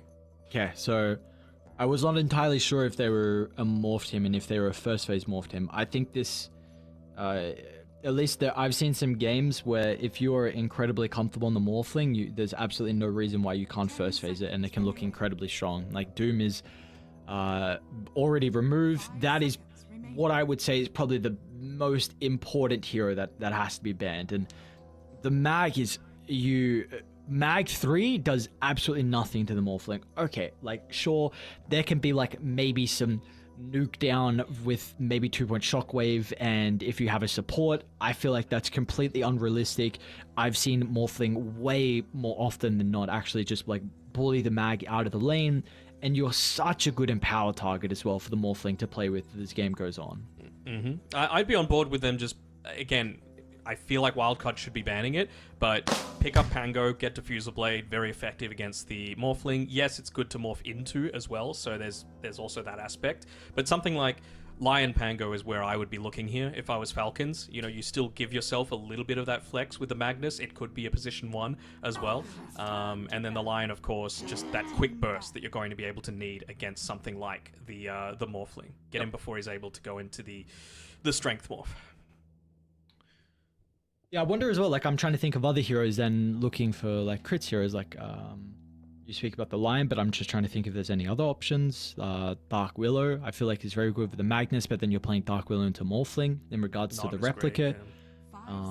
Then so I think of like something like Moeta with the, it's quite nice dead shot into the silence early on, can actually give you kill threat versus the Morphling, but again, I feel like that's quite nice for the Morph to play into. Maybe a little bit more as like a position 4 or like mid morph, more spell casting, but so maybe it doesn't matter as much in regards to the carry, because you probably more likely would enjoy being replicated into the Magnus. No, I'm totally on board with all of that. I think the Willow again is just a little bit too slow and passive in terms of the damage output that you're able to do. I mean, you also can consider, are you going to want to get a Spirit Vessel builder? Again, Morphlings most of the time are going to be able to farm up quick enough, especially since the change to the waveform where it actually just does damage through the 50% of the damage for whatever you hit. So you're going to be able to pick up something like the Manta style a little bit sooner. So maybe it's not actually going to be as much value, and you just need to be prioritizing the silence or the burst damage. 10 seconds remaining. So what support do we get here from Wildcard, and how do we look to address the team fight already from Falcons? This is something that is of course an advantage, but not through the far through the draft, but this is something that, you know, now it's big RP compared to your Morphling, which sure you're happy with, but we have seen teams Phoenix, Tidehunter, a lot of these like counter initiation teams like Aerial Denial against the Magnuses have been something that we've seen, you know, people fall back on. We're gonna get the Lich though, so Lich Morphling lane, double ranged, already looking at some Nullifier builders, any heroes with a purge, so mainly Shadow Demon is one of them, I suppose, in regards to like an aggressive purge. Yeah, I'd be on board with that. Pretty rare that you see crit playing the Shadow Demon. It's much more snaking when they do pick it up on Falcons, so maybe you're going to be considering that for yourselves. Again, I like this though, right? You get the Hex, you get a nice way to be able to do some of that burst control against the Morphling, a little bit more of that sustained damage for towers as well off the back of the Mass Serpent wards. I like it, although you're pretty much setting yourself up for a losing trade against the Lich. Lich is going to beat you 9 times out of 10, at least in my opinion. You've got better range, you've got a better burst in terms of the Frost Blasts, and I feel like you should have a totally fine time as this Lich. So I'd be a little worried if I was crit playing on this one. I see 7 games already with the Shadow Shaman, I think 29% win rate. I saw they just picked it, I believe Gaming even drafted as well with the other game. Was that for the tournament, or was that that was for the tournament? That was for the tournament. Because I know China's been picking it a bit as well, and they haven't been doing that great. So how do you feel about the Shaman though? I know again, like we said, the tournament stats aren't looking good, but like the hero as a whole, the people have at least the thought process that This hero is apparently on the rise. Maybe it is very play specific because Crit likes to play it and so does China. But yeah, so how do you feel about the Shaman? I think it's fine. I mean, a big hallmark of Falcon's drafts is that it's just hard to kill, right? All the way back to when Snake King was playing on Tundra, when he won TI, right? You just remember that day, when they got Wraith Pact and Vlad's, and you had Pipe and Greaves and all these sorts of things. Just have a look at a bunch of these heroes, right? Mag, very beefy, can skewer away. Shaman, Cluster Cluck, can get away and act as a strong dispel. Phoenix, dive away, you get the heal coming through as well. You get some mischance coming through from the burn from his innate ability. So there's a lot of stuff that makes it hard for you to be able to burst through, and I'm a little surprised that Nyx has been able to slip through this much of the draft as well. They don't necessarily have any amazing heroes to be able to instantly connect with the Nyx Assassin unless you're going to run this Morphling mid, and you might run a 1 Spectre, for example. I feel like the Lich would be enough to be able to make that lane fine, that you can then just get kills anywhere. So maybe Wildcard are considering a last pick Lina for themselves, not Lina, Invoker for themselves, to be able to just combo together with the Sunstrike when Nyx is eventually trying to go on a bit of that roaming style. And you can just use the Alacrity onto either Morphling or the Beastmaster if he does choose to go into this Helm of the Overlord build, which I think it's pretty free to be able to do it. Less so now, though, with the PA being picked up. I feel like it's a very good PA game. Absolutely free lane. You could not ask for a better lane for the PA. We've seen versus the Beastmaster. We saw it just before in the previous series.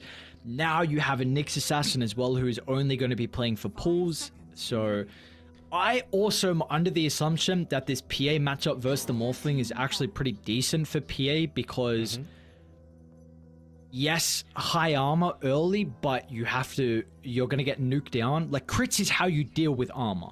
It doesn't matter about how much armor you got, you're still able to nuke them. And if you strength morph up, okay, then you're going to lose your armor. Of course, we don't really need to mention, but we will PA mag. There you go. You're still going to probably build Battle Fury. I imagine that's what we're seeing at the moment, but I feel like this is an incredibly good PA game, and I'm quite scared on how they're going to be able to deal with it. Yeah, I am too. The one thing, again, with the Invoker ban, it makes it a lot harder. I'm just trying to rack my brain as to RCY heroes that are able to connect anywhere on the map, because you don't have that global presence unless he's going to go a Mid-Nature's Prophet, for example, to be able to kill this PA. With that Battle Fury, all Nyx needs to do is stand nearby, pop the Carapace when he's cleaving onto these creep camps. You get the free stun, you get the free Vendetta hit, you get the full combo after the fact. So it's just getting that follow-up damage that you're going to need to be able to make PA's life a little bit more challenging that's the issue. And I don't think there's any heroes left in the pool that are going to be able to do that outside of the NP. Yeah, I can't think of any as well.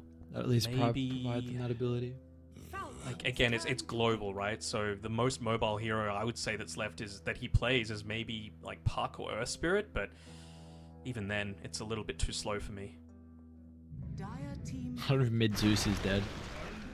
We're gonna get a tiny though from Falcon, so I would imagine it's your mid tiny, but I know people are playing it in the off lane. Very good matchup. Doesn't lose really to anything mid. Is always going to be quite fine. The one hero that probably would have beaten it is the Lina and the Monkey King, or the two heroes rather, and they've been banned out by wildcards. So Falcons are saying, thank you very much.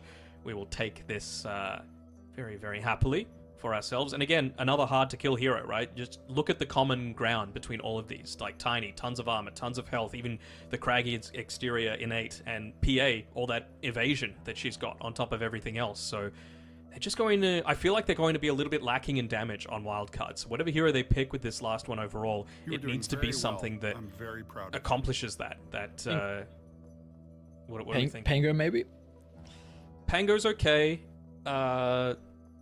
Wouldn't hate a Storm Spirit as well. Just to be able to, yes, it feels awkward into a Tiny and into a Shadow Shaman, but I just want to see them. Nyx. Yeah, it is the Earth Spirit that I was kind of thinking about. Maybe just having that damage over time, having that group silence as well for the Magnetize can be quite nice. Ooh. Into both the Shaman and the Phoenix. It's an ugly PA set. Okay. You were looking in-game, I didn't realize. Yeah, no, this is an absolutely horrendous PA set. What is Alright. the artist probably worked very hard on it. I'm sorry. Okay, yeah. Sorry, artist. I'm not artistic at all, so anytime that someone can create something new and unique, I'm like, you know what, you did that. Yeah, everyone has their own taste, so it's not for me. That's okay. I'm sure the viewers are gonna love it, and Skid is gonna love it too, because he's playing on a hero that looks completely free this game. I don't know, my friend. I feel like there's a possibility for Nyx to do Nyx things. We will see. I think it's a relatively good Nyx game. Like, you have some easy targets to be able to nuke down, some nice like spy carapace into Vendetta, like you're saying, but. I don't know, dude. I see this Phantom Assassin hero, and I'm a little bit concerned on how good it looks. I'm concerned as well. I think this game is really going to depend on two people. It's going to depend on Big Num, and it's going to depend on RCY. You know, that Nyx Earth Spirit combination is going to be the thing that keeps Wildcard in this game, in my opinion. There's other things, of course, like Yamson should win his lane against the Magnus, so, you know, I'm imagining that that's going to be the case, but if that doesn't happen, of course, big win coming through for Falcons. That's the thing. Like, even if they get a draft loss, let's say, and not to say that they have, I think they've done very well in this draft, they just outskill people a lot of the time. You know, you could try all these different, you know, unique strategies or unique hero picks, but they're just better than a lot of players out there. So I'm keen to see if they're able to do that again, because I think they're going to need to, because this safe lane is not easy at all for Falcons to play into. You know, a Shadow Shaman Magnus into a Lich Morphling is pretty scary. So we'll have to wait and see for that. I'm really expecting Big Num to be going that strategy of just movement speed, whether it be only a Windlace or just straight up boots of speed. Don't know just yet, but I'm expecting him to just be continuously pulling that lane, making sure that you're not forcing the Beastmaster to play into the PA, because PA is just going to free farm that lane. That's indeed, which is going to be scary. Again, with the heroes that Skitter is playing up against, and also the fact that you're going to have Empower to buff you up as well. So, no way, dude. You guys won't be able to see, unfortunately. Maybe the observer will open the chat. But Skitter said 4 Amaranth. So. I mean, she does own Wildcard. She does, yeah. That is true. By the way, I do like Wildcard's logo as well. I was having a look through all the teams, and it's like the only one with blue in it as well. Okay. What? I mean, it just seems it's a lot of red and black and white, and it's like, a little boring, you know? I see, okay. There's some color here. With Smoke with Falcons. Okay, with the Watcher, Big Num sneaks away. Easy Watcher advantage. Fade's gonna go to the opposite side now. Does he yoink it? Does he go for it? Nah, surely Skitter. The battle begins. Doesn't have a sentry. I was thinking with him moving down to the bottom there that he might have been trying for that little sentry block underneath the tower. As, yeah, this is a little bit of an area of concern for mine, honestly. Just going to get a bunch of extra damage wailed into him as Snaking's coming. Is he? With a blood dead grenade. with blood grenade? Yeah. It looks like he maybe... Oh. Didn't go for it? Gets given 2 tangos to be able to start off. Alright, what's Big Num got? He's got the Windlace. Okay. Fine enough by me, and I also like the fact that he leveled up the Mind Flare as well. Just wants to make sure that he gets a bunch of that free experience, although getting rid of the range creep without Fade there means that he snipes all of it for himself. I do like this though. He's going to be pulling. You don't want this lane to be something that Fade just has to walk up into. He's already out of regen. Hopefully his career doesn't get sniped, as I think Snake King's got an idea that this is what's happening. Decent micro though. Holding it. Big Nub's doubling up a bunch of these creep waves as well. Just pulling it all the way back. Fade. I mean, what can he do? It's literally just playing the waiting game right now. Big Num is just doubling up these waves. Level 2, off the back of that Mind Flare. It's just don't die, basically, is the strategy for him. Wait for the wave to push in, which is really why I was wanting to see that Sentry Ward underneath the Tier 2 tower, right? To be able to bounce the lane back in the favor of Wildcard. He just hasn't been able to lane at all. Has he got a single last hit? I don't think he does. How the other lanes looking at the moment? Let's take a look at top. Yamson. This is one thing that, maybe there is some potential of the nuke down and your hex into either shock or shockwave to be able to catch him off guard. So we'll see how he's going to be able to perform inside this lane. Like we were saying, though, we're expecting it to be a pretty good time. But maybe there is that possibility. There always is. Speed is also looking almost angling to get a solo kill onto Crypt, but with Amar posturing to step on over, we'll not continue with that attempt. Mid lane, I would imagine it's going to be incredibly even between the Earth Spirit and the Tiny. I think that this will be pretty boring. We can keep our attention on the side lanes. Yep, I would imagine so as well. Should be pretty chill. They did miss the sentry ward that was blocking their small camp, though, on Falcons, so Snaking wasn't able to pull this lane just yet, so at least Fade has been able to get a little bit of farm for himself. Still opting to go into the Call of the Wild Boar, though, against the PA, which I'm a little surprised about, and he's even just keeping it in the lane, not opting to go and make some stacks for himself either. And you just see what happens with that. He gets the deny off. But lane not looking great. Crit movement. Won't be able to stop him from getting the Lotus, though. Yamson yoinks it. Fade's about to die. And that's our first blood. Skeeter. Oh. It's not good signs. Yeah, getting a little out of control, gotta say it. Yeah. So I mean, the big thing for me, I feel like just every minute I want to see this ball back in the jungle and stacking. Yeah. I mean, it just got fed into the PA. Yeah, he denied it, but it's still a little bit of experience. And Boars gives so much early on, and it just enables more and more of this kill threat coming through. I mean, Snaking's not level 3 yet, but once he does, the amount of damage that you're able to do at such an early level is so huge.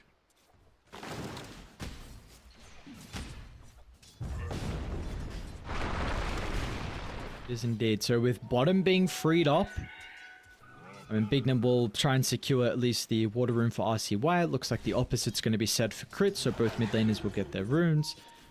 We will see, like, if Snaking wants to leave the lane or if he still feels like he will continue to play with Skitter, playing into Fade's Beastmaster or not. How would you like the Phoenix to play? Like, knowing that your carry has a completely free lane, what do you now do with this? I mean, I think Snaking just needs to be mindful of, okay, where are the boars right now? Can I kill them, or are there stacks being made? Because that's going to be the thing that he's going to be looking out for. There's nothing really that he can do against Bignum, right? Like, Bignum's just going to be consistently making these pulls happen. He's doing a perfect job, honestly, on this Nyx Assassin. It's just that Fade's not really getting anything out of the lane either.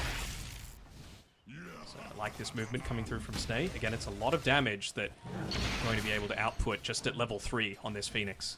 Just to keep them pressured away. He knows there's not stacks being built up. Hell, if he wanted to, he could just go and claim that Watcher to get a little bit more information. Even placing down that ward does give a lot of information as to when you could potentially look to invade. And you've got a Tiny, you've got a Magnus, you've got even just Phoenix on her own. So I'm watching Amar top lane just non-stop pump Shockwave. Haven't seen the build that Amar likes to go on the Magnus in terms of skill versus does he go immediately into the Aghanim Shard? That's certainly the way that I prefer to see Magnus's play, even in that position 1 role, just because I feel like it enables you to get active while also dealing a good amount of damage and not hindering your farm too much. So another kill, but force the TP out, so speed down to bottom. Nice response from Falcons and the read as well, that there was an opportunity there. They're still going to be able to get in range, actually. I wasn't sure if Speed would find the distance, but at least they get something out of it. Power of the Windlace as Fade gets his salve cancelled. Skitter on his own for now, but it doesn't look like they've been able to keep the Boar slows in onto the PA. Can TP. Phoenix is coming back in 2 seconds, and yeah, he's just going to TP back to the lane. Could get a pull off. Maybe doesn't want to. Where'd the power ring go? Okay. I see why I got the illusion. There's all this little brawling going on down bottom. Fade, yeah, again, is going to be the target here. Speed still stuck around though, and Fade was able to get out of range, so another kill onto Snaking. He was going to have to make the walk back to the lane, and I like what I'm seeing. Of course, speed was forced. Like his hand had to be played. Skeeter? RCY even starting to move, but wasn't in range. Crit is going for a long wraparound, but he's got his mind solely onto the objective of the Wisdom Rune. And he's going to be successful as well with being able to claim it, so nicely done there by Crit. Again, just maximizing the fact that this map is huge these days. Big Num on the chase, even using the courier to give him a little bit of vision. Nicely done. Thing is, Big Num can't really leave either, right? He's not able to just TP away. Looks like Fade wants to be able to get a kill here. Please give it to the Beastmaster. Nice. Big experience as well. Important. I mean, unfortunately, your crit does steal the Wisdom Rune, which is not going to be the greatest, but really feels like the early game you need to open it up with the Nyx Assassin Vendetta and playing off the back with RCY. Did get the Helm of Iron Will as well on the Beastmaster, so that makes the lane a little easier for him, just off the back of the armor against the PA, but he's a good 2 levels behind right now, as they actually make a bit of a play here onto Skitter. But again, they just don't have the damage to be able to make it too much of a threat. I think there's 0 stacks at the moment, which I'm very worried about in terms of how you're going to be able to recover this net worth deficit, specifically in this bottom lane, because it's a 1k difference between the POS 3 and the POS 1. How are the other lanes going, though? Yamson doing a good enough time in the top lane, although I'd have to say Amar has far more net worth than I would have expected with how things have gone. Maybe just the fact that... down bottom. Lowering with the wraparound. A nice angle here for the Tiny. Gets the combo before the gaze. Fade pops a one, is still alive, and now RCY is going to mirror the movement, and he'll do one better. Cool, you kill my off lane. This guy's got no net worth. They don't care. That is a great sacrifice for Wildcard, and they will slow down the game of Skitter. Alright, pretty decent. Good rotations coming through from RCY. Again, just getting a little greedier, looking at farm as they find speed, and they'll be able to kill him off the back of the very balanced crash landing. Let me check that damage off the toss. Oh yeah, just a casual 500 damage in 1 second. Very, very fair, very balanced. And if you want to see more balanced Dota, who knows if there's going to be a patch before it actually happens. The live event, exclamation mark ticket as Fade no. looking like he's about to die again. Make What sure to happened? put that command in the chat. Did they refill Melrin's bottle and he just stuck around? I guess so. Uh-oh. Okay, well, Skitter takes a tumble but comes back, gets involved in a kill. I will say, this set is growing on me. Just want to add that out there real quick. Because you were flaming for me for being so critical. So, The word is toxic. oh, toxic is not how I would put it. Toxic is a bit harsh. That was not that one mean. Yamson is chilling. This is at least the thing we were expecting. You know, maybe Amar got a little bit out of it, but he was still going to have a very good lane here on the Morphling. But man is going to need some time. Crit. Once you class the clock, he's not going to be able to stop him against the stun from Bignum, but maybe it does buy enough time. Melrain's moving over. Snaking tries to dive on forward. Looking to try and slow down Bignum, have an opportunity for the toss. The damage might tick up. Oh my god. He's level 6 now on Snake. And now Snaking. He's going to be fine. They're not going to catch up to him. Is Melrain going to be able to find the toss back to Snaking? He's looking for it. Gaze under the tower. Well, that will give him the opportunity. Speed as well is level 6. Chains tries to stop some of the spell casting. Does anyone else nearby to play with speed? There's a really big potential go from RCY, but with no magnetize, unfortunately, the Chain Frost, dude. Oh, the chains. What are these bounces? Oh, this hero is so crazy. I mean, that's a man that's renewed his Dota Plus subscription right there, because I never get that sort of luck in my pubs, and clearly life is favoring them right now. Just the RP onto one from Amar, but might get them a pretty valuable kill, although just gets out of that sentry range. So able to scutter away. Scutter? Okay. Scutter? Yeah. Skitter? Scutter? Wait, actually, maybe I'm... Hang on, Scutter? I mean, he's got the scuttle facet. Maybe it's not. Yeah, I don't think it's a word. Yeah, what? It is. Scutter. I'm Googling it. It is. Move hurriedly with short steps. I would say that's skitter. Yeah, but it is Is under attack. scutter away. Skitter. I don't know, dude. You know what happens when I look at a word? If I have like I get it too.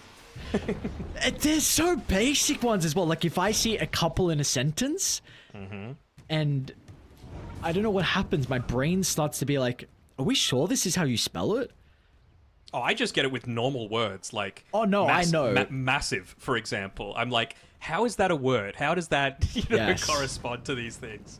It's just it happens a bit too regular. Like it makes me feel like I'm really, really freaking stupid sometimes, which is a possibility. But I'm can't glad give you me get that it too. much of a a volley to be able to just call you stupid. That shouldn't be allowed. You're a very bright young man. Oh, thank you. Sorry, not old young man. You're anymore. 25 now. Yes, 25. There we go. Not young It's anymore. You know? ancient. The wisdom that's coming through. Grey hairs are coming Actually? out. No. Okay, I was about to One say. in the mustache, I think, but It's always in like professional sports that I get the most like age conscious because like I'm not that old. I'm in my early 30s, but like, if there's a 30-year-old footballer, they're like, it's a miracle that this guy is still doing anything true. physical. And I'm like, come on, man. this is a really smoke. Might be a successful one though, with the double Are they damage. gonna have with the damage? I was gonna say, are they gonna have enough? Fade 10-1 charges, and they're not gonna have enough. And now with the turnaround, it's gonna be massive. Fade. Everyone showed up. Look at the reinforcements. 4 extra heroes. They're not gonna They get the will Phoenix, die, right? unfortunately. He does. He actually ticks out to the Magnetizer. Okay, I was a little concerned that maybe all these heroes actually wasn't worth it if they just got Melrine, because look at what's happening on the map. Mid shoved out, top is free farm. Amar looking for a solo kill, is gonna get it. Why not? Okay, easy like that apparently for Amar. Especially if it's against a Nyx, right? Like, you really don't care about using RP on a Nyx because you get such a huge damage spike off of your Dagon. So you just want to be making sure that you're losing as much of that unreliable gold as possible. So well worth being able to use that. And Amar sitting at the top of net worth charts right now. This is not what you picked the Morphling into the Magnus to enable yourself to do. You know, you were meant to crush him in the lane pretty comfortably, and that has not happened. So I must say for Wildcard, I mean, even with this 4,000 deficit, the big thing for me is like I've been impressed with RCY and what is at least his movements, but again, who do you play with this game? And you don't have ways to open up the map to be able to help also connect to the Nyx Assassin. So maybe they're going to be able to do this with the T1 Tower Siege down bottom. Radiant are currently smoked with Crit along with Melrine. So maybe they want to TP down, but instead it's looking like it's going to be another attempt onto Fade's life. Melrine will go for the toss back. If they want the wards, they probably won't need it. Casquita, well, they're going to get the extra damage this time through the Phantom Assassin, and there will be no messing around on this attempt inside the river. I mean, they know that that's where all of the tempo is going to be coming from, is from Fade's Beastmaster, right? So take him out. There's not going to be that Helm of the Dominator creep. They were able to take him out there, and they also made sure to yet again deny a lot of that gold that he was being able to get towards the Helm of the Overlord, which is a lot harder to be able to take out. As you see on screen as well, make sure to hit that exclamation mark F to be able to have a look at all the different Fissure channels that you need to be following, whether it be on Twitch, YouTube, Twitter, Facebook, whatever it might be. Oh, nicely done. Massive smoke. Good read from Bignum and the boys. They're going to be able to get the tower, move through the portal, and they will find the kill successfully onto Melrine. RCY making some good calls. Bignum as well, getting him closer towards the Dagon. Like the first item, Blade Mail as well, out of RCY, realizing that he is the one that's going to be taking the brunt of the damage for a lot of these team fights. Like, obviously, Fade is the one that's getting ganked, so he's the one that's actually, you know, taking a lot of the damage, dying a lot, whatever you want to call it. But in an ideal environment, it's RCY that's just in the thick of things, making sure to get a lot of that extra free damage, let's call it, back into the enemy team. The one that's had to do a lot of the pushing at this point is Yamsen. And yes, it's made him fall a little bit behind the PA now, but it's good. It's what he needs to be doing, right? He needs to be trying to play with the rest of the team as much as possible, with that Vlad's, try and open up the map. They've been able to take the tier 1 bottom. If they can take this tier 1 mid, it's going to be very, very nice if they're able to just enable themselves to even push into the Radiant Triangle sort of area. Gotta be cautious about the wraparound potential here. Falcons still, this is a net worth lead that they're playing with. Amar ready to go with a freshly completed Harpoon, and maybe given the invis to him, he could find Yamson still inside the mid lane. Toss back, easy kill speed. Has the shard already, but still over to the right side. We're looking at the attempt onto Yamson, who was able to get the strength morph off. RP's going to be used at the last second. Everyone required. But that will still nonetheless be enough for the boys onto Falcons. Quick fingers with the strength morph, unfortunately, not going to be there to keep you alive. Like this from Big Num, he's making sure to check behind, see if there's any TPs in that'll be defending this tower. They'll be able to find Snake King off the back of this, and there's RCY there to be able to confirm it. Should be able to relatively easily. Good play. Big Num's been playing really well this game so far. Might not show on, you know, with a fairly early Dagon, but the way that he pulled the lane, the way that he's been able to make these moves around, the way that he's been able to play alongside RCY and anticipate, more importantly, the movements that Falcons have been doing has been peak. I like this as well. I don't believe Yamson scouted out Crypt, but awesome read from Falcons. They know that this Roche, it's going to be going down pretty shortly with the Helm of the Overlord, but they don't even have it yet, so I feel like it's not required with the Vlads and everything from Fade. Unfortunately, no one else is really near Crypt, but I suppose they're putting a lot of damage into the T2 tower. They might actually get it from Falcons, unfortunately not. Ballsy by Crit.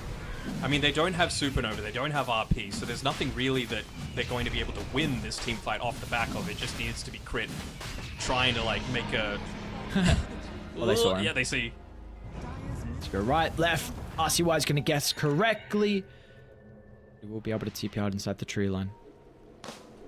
Does give a lot of information, though, to the rest of the team, right? You know, like, everyone else at that time was just farming in really aggressive spots as well. So even though they were able to take Roshan, they are going to have to deal with a few of these other lanes first. They will do a bit of a clever move, though, through the Twin Gate, but again, it was warded up by Crit. So they know that this sort of stuff is happening. They're able to group up together. Now they've actually got the RP and the Supernova back available, and they're even getting a few D-wards off as well, so... Big no. Doesn't find a way to be able to sneak through the sentries. Amar reacts. They're actually going to look to try and jump with an opportunity with a Spirit Vessel. Spirit instantly down to about a quarter health, but RCY, interesting use of the replicate from Yamson, playing into the Shadow Shaman. Not the hero you would kind of ideally want. And they will dip out, so the smoke doesn't work for them. This lead has grown, though, 7,000. So yes, you got the ages, but we saw economically really favored Falcons. I think he used that as a dispel for RCY, just to enable him to get away. Fade. I'll be dying again, my man. Ooh, Malrine. He had an idea that that's where he was playing around, and he was right. Now they've got the Ancient Granite Golem to be able to play with as well, so I would have to imagine that they're really approaching the time where they just want to group up and go on Wildcard. Yes, they've got a net worth deficit, but you've got this big item for Fade. You've got Aegis available, and they should be able to get this kill onto Crit. Meanwhile, bottom as well. They're also going to be able to stalk Fade. Skid is nearby for the cleanup. So the lane ward's proving to be a big thing here for the boys on Falcons Division. They're even going to get the Helm of the Overlord as well. Extra gold into the bank here for Skeeter. You did see that Crit got denied by the neutral creep as well. Wait, did he? Oh, no, yeah. I did not see it. The small camp. With a chain force going. Ooh, like this, though. Being able to yoink them away, potentially. Not if they know it. How'd they read this? It's Falcons. They're just ready for everything. What, do they want to fight? Even RCY is actually coming over. But Yamson TP'd out. And now this industry should be retreat away. Sentry just on the outskirts. Toss back Amar looking for the double RP. Bignum, he'll slip away. Nyx will live, but unfortunately, that is not the important thing. It's the mid laner that gives a streak over towards Amar, getting himself closer to the Sanjin Yasha if he desires it. And now they're just making sure that that sort of play isn't going to happen again. Anytime you've got a Vlad's Morphling, very, very happy to be able to yoink that Torment with yourself, and Snaking with love. Negative shard, considering he's already got one queued up for him, and Crit nearly dies to it as well, if not for the Cluster Clock. Well, not worth for Snaking. Amar is Not buying anything. This guy, what are we doing? 4,100 gold? Or we? Middle tower is under attack. Maybe he's weighing up Okay, there BKB. we go. Yeah. The dopamine hit when you buy the item from the entire thing. I understand. I get No. it now, actually. I don't get it at all. No, Like, no, it's no, just it makes sense. so much wasted utility. Imagine Oh, if no. you had a Yasha that whole time. I don't know. Not needed. 10k net worth lead. Apparently not required. Okay.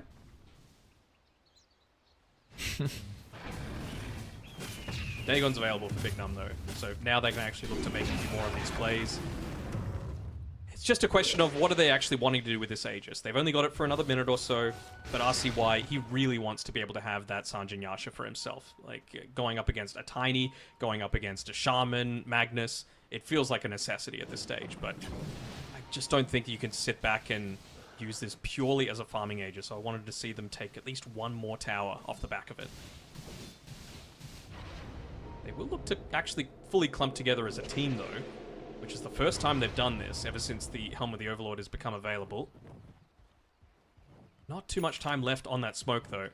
And how much time left on the Aegis? 35 seconds, and oof, it's going to be into a BKB as well, so Dire's middle tower they see is under Amar. attack. Maybe that's going to be the target that they go for, but Smoke's only got about... It's not easy, 8 seconds dude. left? I don't know. 3,200 health, man. This is... And you're asking for a fight deep inside Falcon's Vendetta's wearing territory. off. Oh, and now you're stuck. You're forced to commit. You're going to try and dump everything over towards Amar, but the Sun Ray isn't enough. No, it's not. Amar will go down, but the response is there. Melrain drops the combo. Yamson trying to deal with the Phoenix over to the north side. Drops an early Supernova. So nice target prioritization, BKB. but it does mean that Skeeter, Aegis he's gone. going to have a free team fight. Aegis gone. Morphling cluster at the last second. Going to try and do his best to control the Morph. Meaning that, again, Skeeter has absolutely nothing to fear, but the BKB has expired. Melvin still with the Arcane Room, continuing to spam the spells, the chain control, it's perfect. No opportunity for Yamton to do anything inside the team fight. Earthspirit has to watch idly by as he TPs out and Falcons find 4.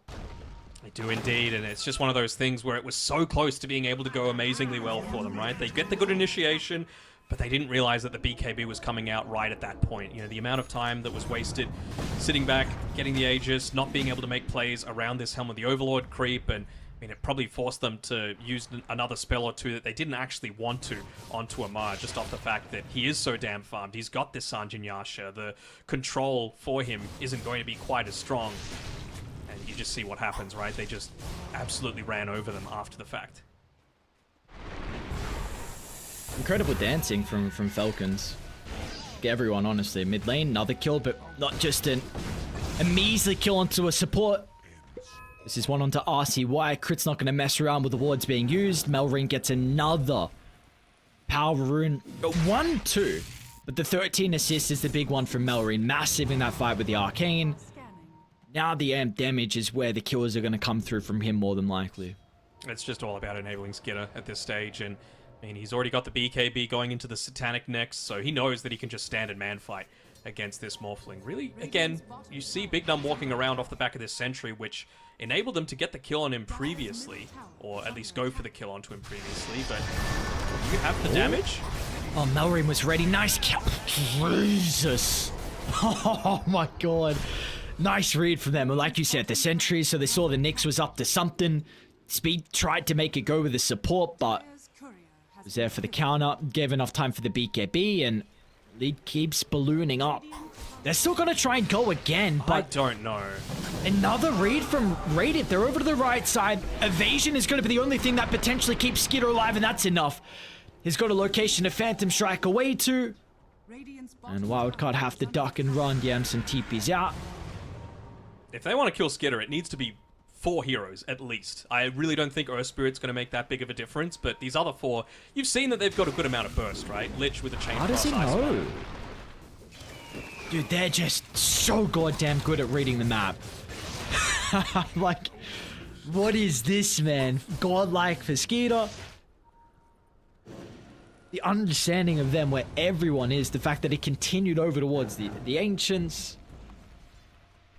These guys are not bad at Dota. No, not bad at all. And I mean, there's a reason that they dominated a lot of 2024. the only ward that they really have on the map right now is next to where Yamson is farming. So they know that Fade's not playing around that sort of area. They know that he's not playing probably in that same quarter of the map. And with none of the lanes... try again? Oh, maybe this time it might work out with the BKB. It's on cooldown for a couple more seconds. Skeet up, Phantom Strikes away from the Team Frost. Second attempt and not good enough. Both heroes are gone in this Hail Mary attempt. This is what I was talking about with needing that +1 though, right? In terms of the mid lane. Invoker would have worked. Nature's Prophet would have worked. You know, just someone that's able to instantly connect with the rest of the team to be able to find those kills would have been amazing, but they just don't have it. They don't have that additional follow-up, even, you know, through the form of a Spectre. It's not there. Dawnbreaker, not there. So that's really where they're falling just a tiny, tiny bit short from being able to confirm a lot of these kills. It's twice now, actually 3 times that they've tried it with just 2 heroes. Next time this happens, you need to have another +1, not just a Helm of the Overlord creep. What is? He's working into a Assault Cuirass, so for himself as well as the rest of his team, a lot more survivability and a bit of that burst potential as well. Is this a casual cloak for a Mark? Looks like it, yeah. I mean, I guess he wants to, if they are going to use that combo on him, he wants to be able to say, okay, well, I've got Sanjin Yasha, and Cloak is going to be able to, on top of my innate hero magic resistance, be able to soak up a lot of that damage as Fade dies once again. Everyone else was trying to get in position to maybe look to play behind Fade, but Falcons again, these lane wards replaced it. The other one, like you were mentioning previously, at the triangle, will not see anyone currently farming. They're going to be able to dip away, but it does give full map control over towards Falcons in such a important location. You got Wisdom Rune up in a second, T2 Tower. Skid is level 24 and a quarter. What? 28 minutes. Wait, what? Yeah.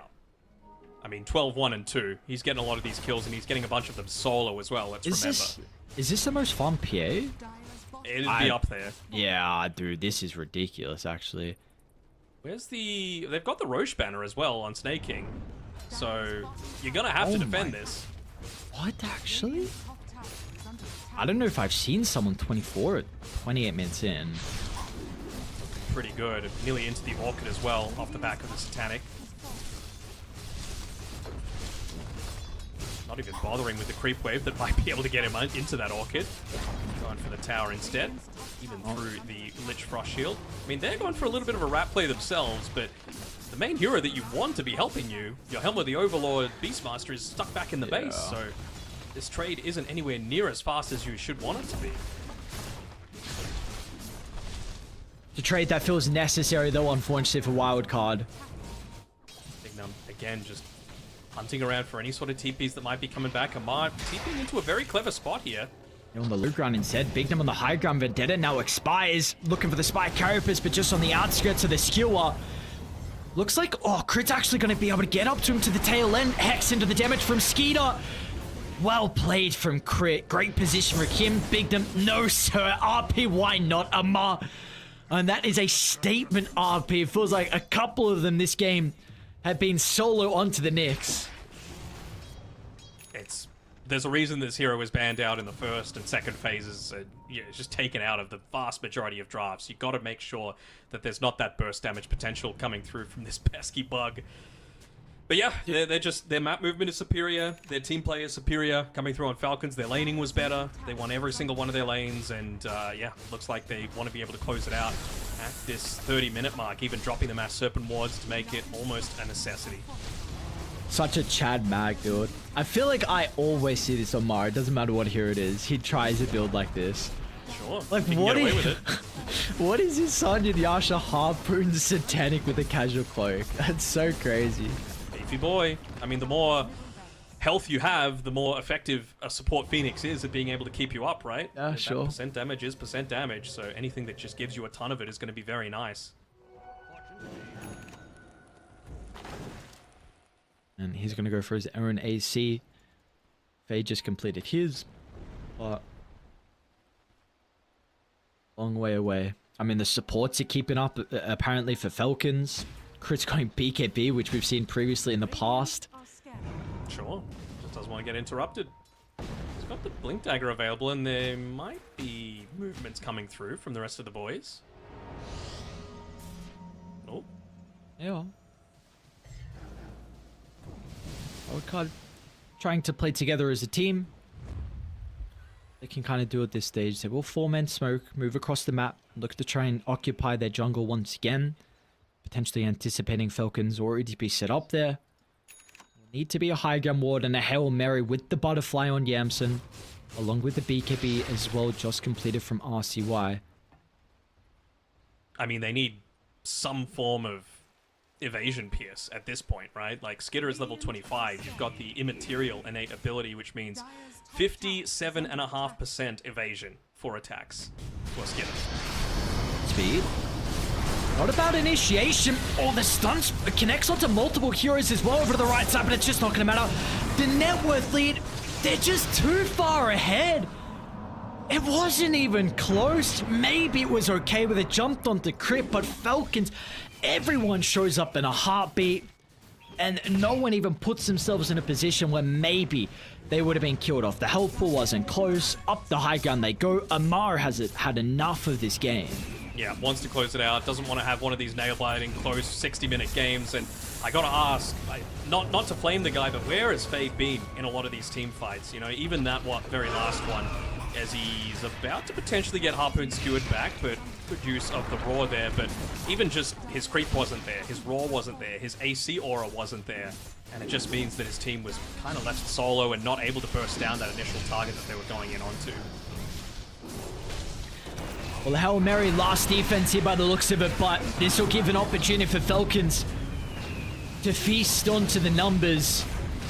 They're just padding the stats now by the looks of it and putting themselves one map away, moving over and playing in front of a live crowd here in Belgrade.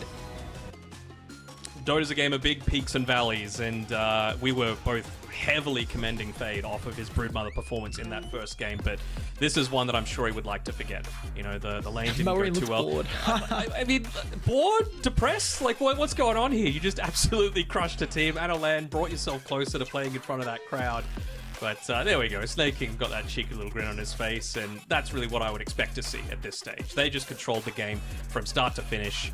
There weren't stacks for them to be able to catch up with. The lane matchups were very much in favor of Falcons, and even the ones that weren't, they were still able to win. You know, Amar was far too farmed off the back of just bottom getting crushed with Speed having to make a move down there, and he did a pretty good job when he did make those moves happen, but they were lacking damage, and this is something that I was saying from the very start of the draft, right? When we were about halfway through, once we saw like a Phoenix plus a Magnus plus a Tiny. Like, that is a lot to be able to kill through, especially if you're able to get as much farm as they did and be able to get into like these Sanjin Yashas, BKBs. Like, where is the damage going to come from then? And we saw that they weren't even able to kill a single hero at the very end of that game.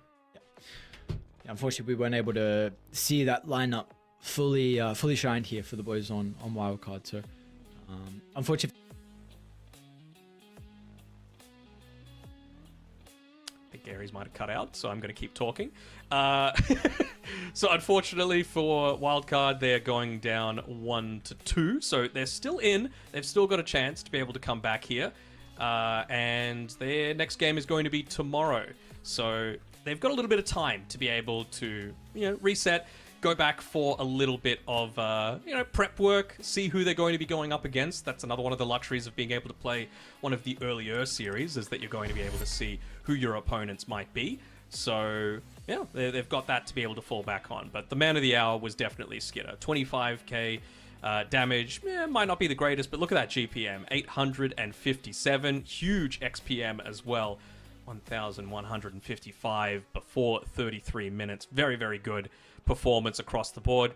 Got to give props to RCY and Big Num. I thought they made the most of a bad situation for sure, but with the amount of just scaling potential that they had on Falcons, it was just a little bit too rough for them to be able to come back from. So unfortunately for them, weren't able to get the W there. They've got another chance, but can't say the same for this next series, because coming up next we've got a best of 3 coming, and it's going to be an elimination series taking on. So very interesting to see what the end result is going to be for that one, because for one of Xtreme Gaming or Chimera Esports, if they lose this best of 3, they are out of the tournament. Remember, with the Swish stage, 3 wins get you in, 3 losses get you out. You could be eventually playing in that 5th series, but you got to keep winning now at this stage. 2 teams that are 0-2 going up against each other for their tournament lives. We will be back after a short break to see who will be the first team saying goodbye from the FISSURE Playground 1 Dota event. Catch you soon.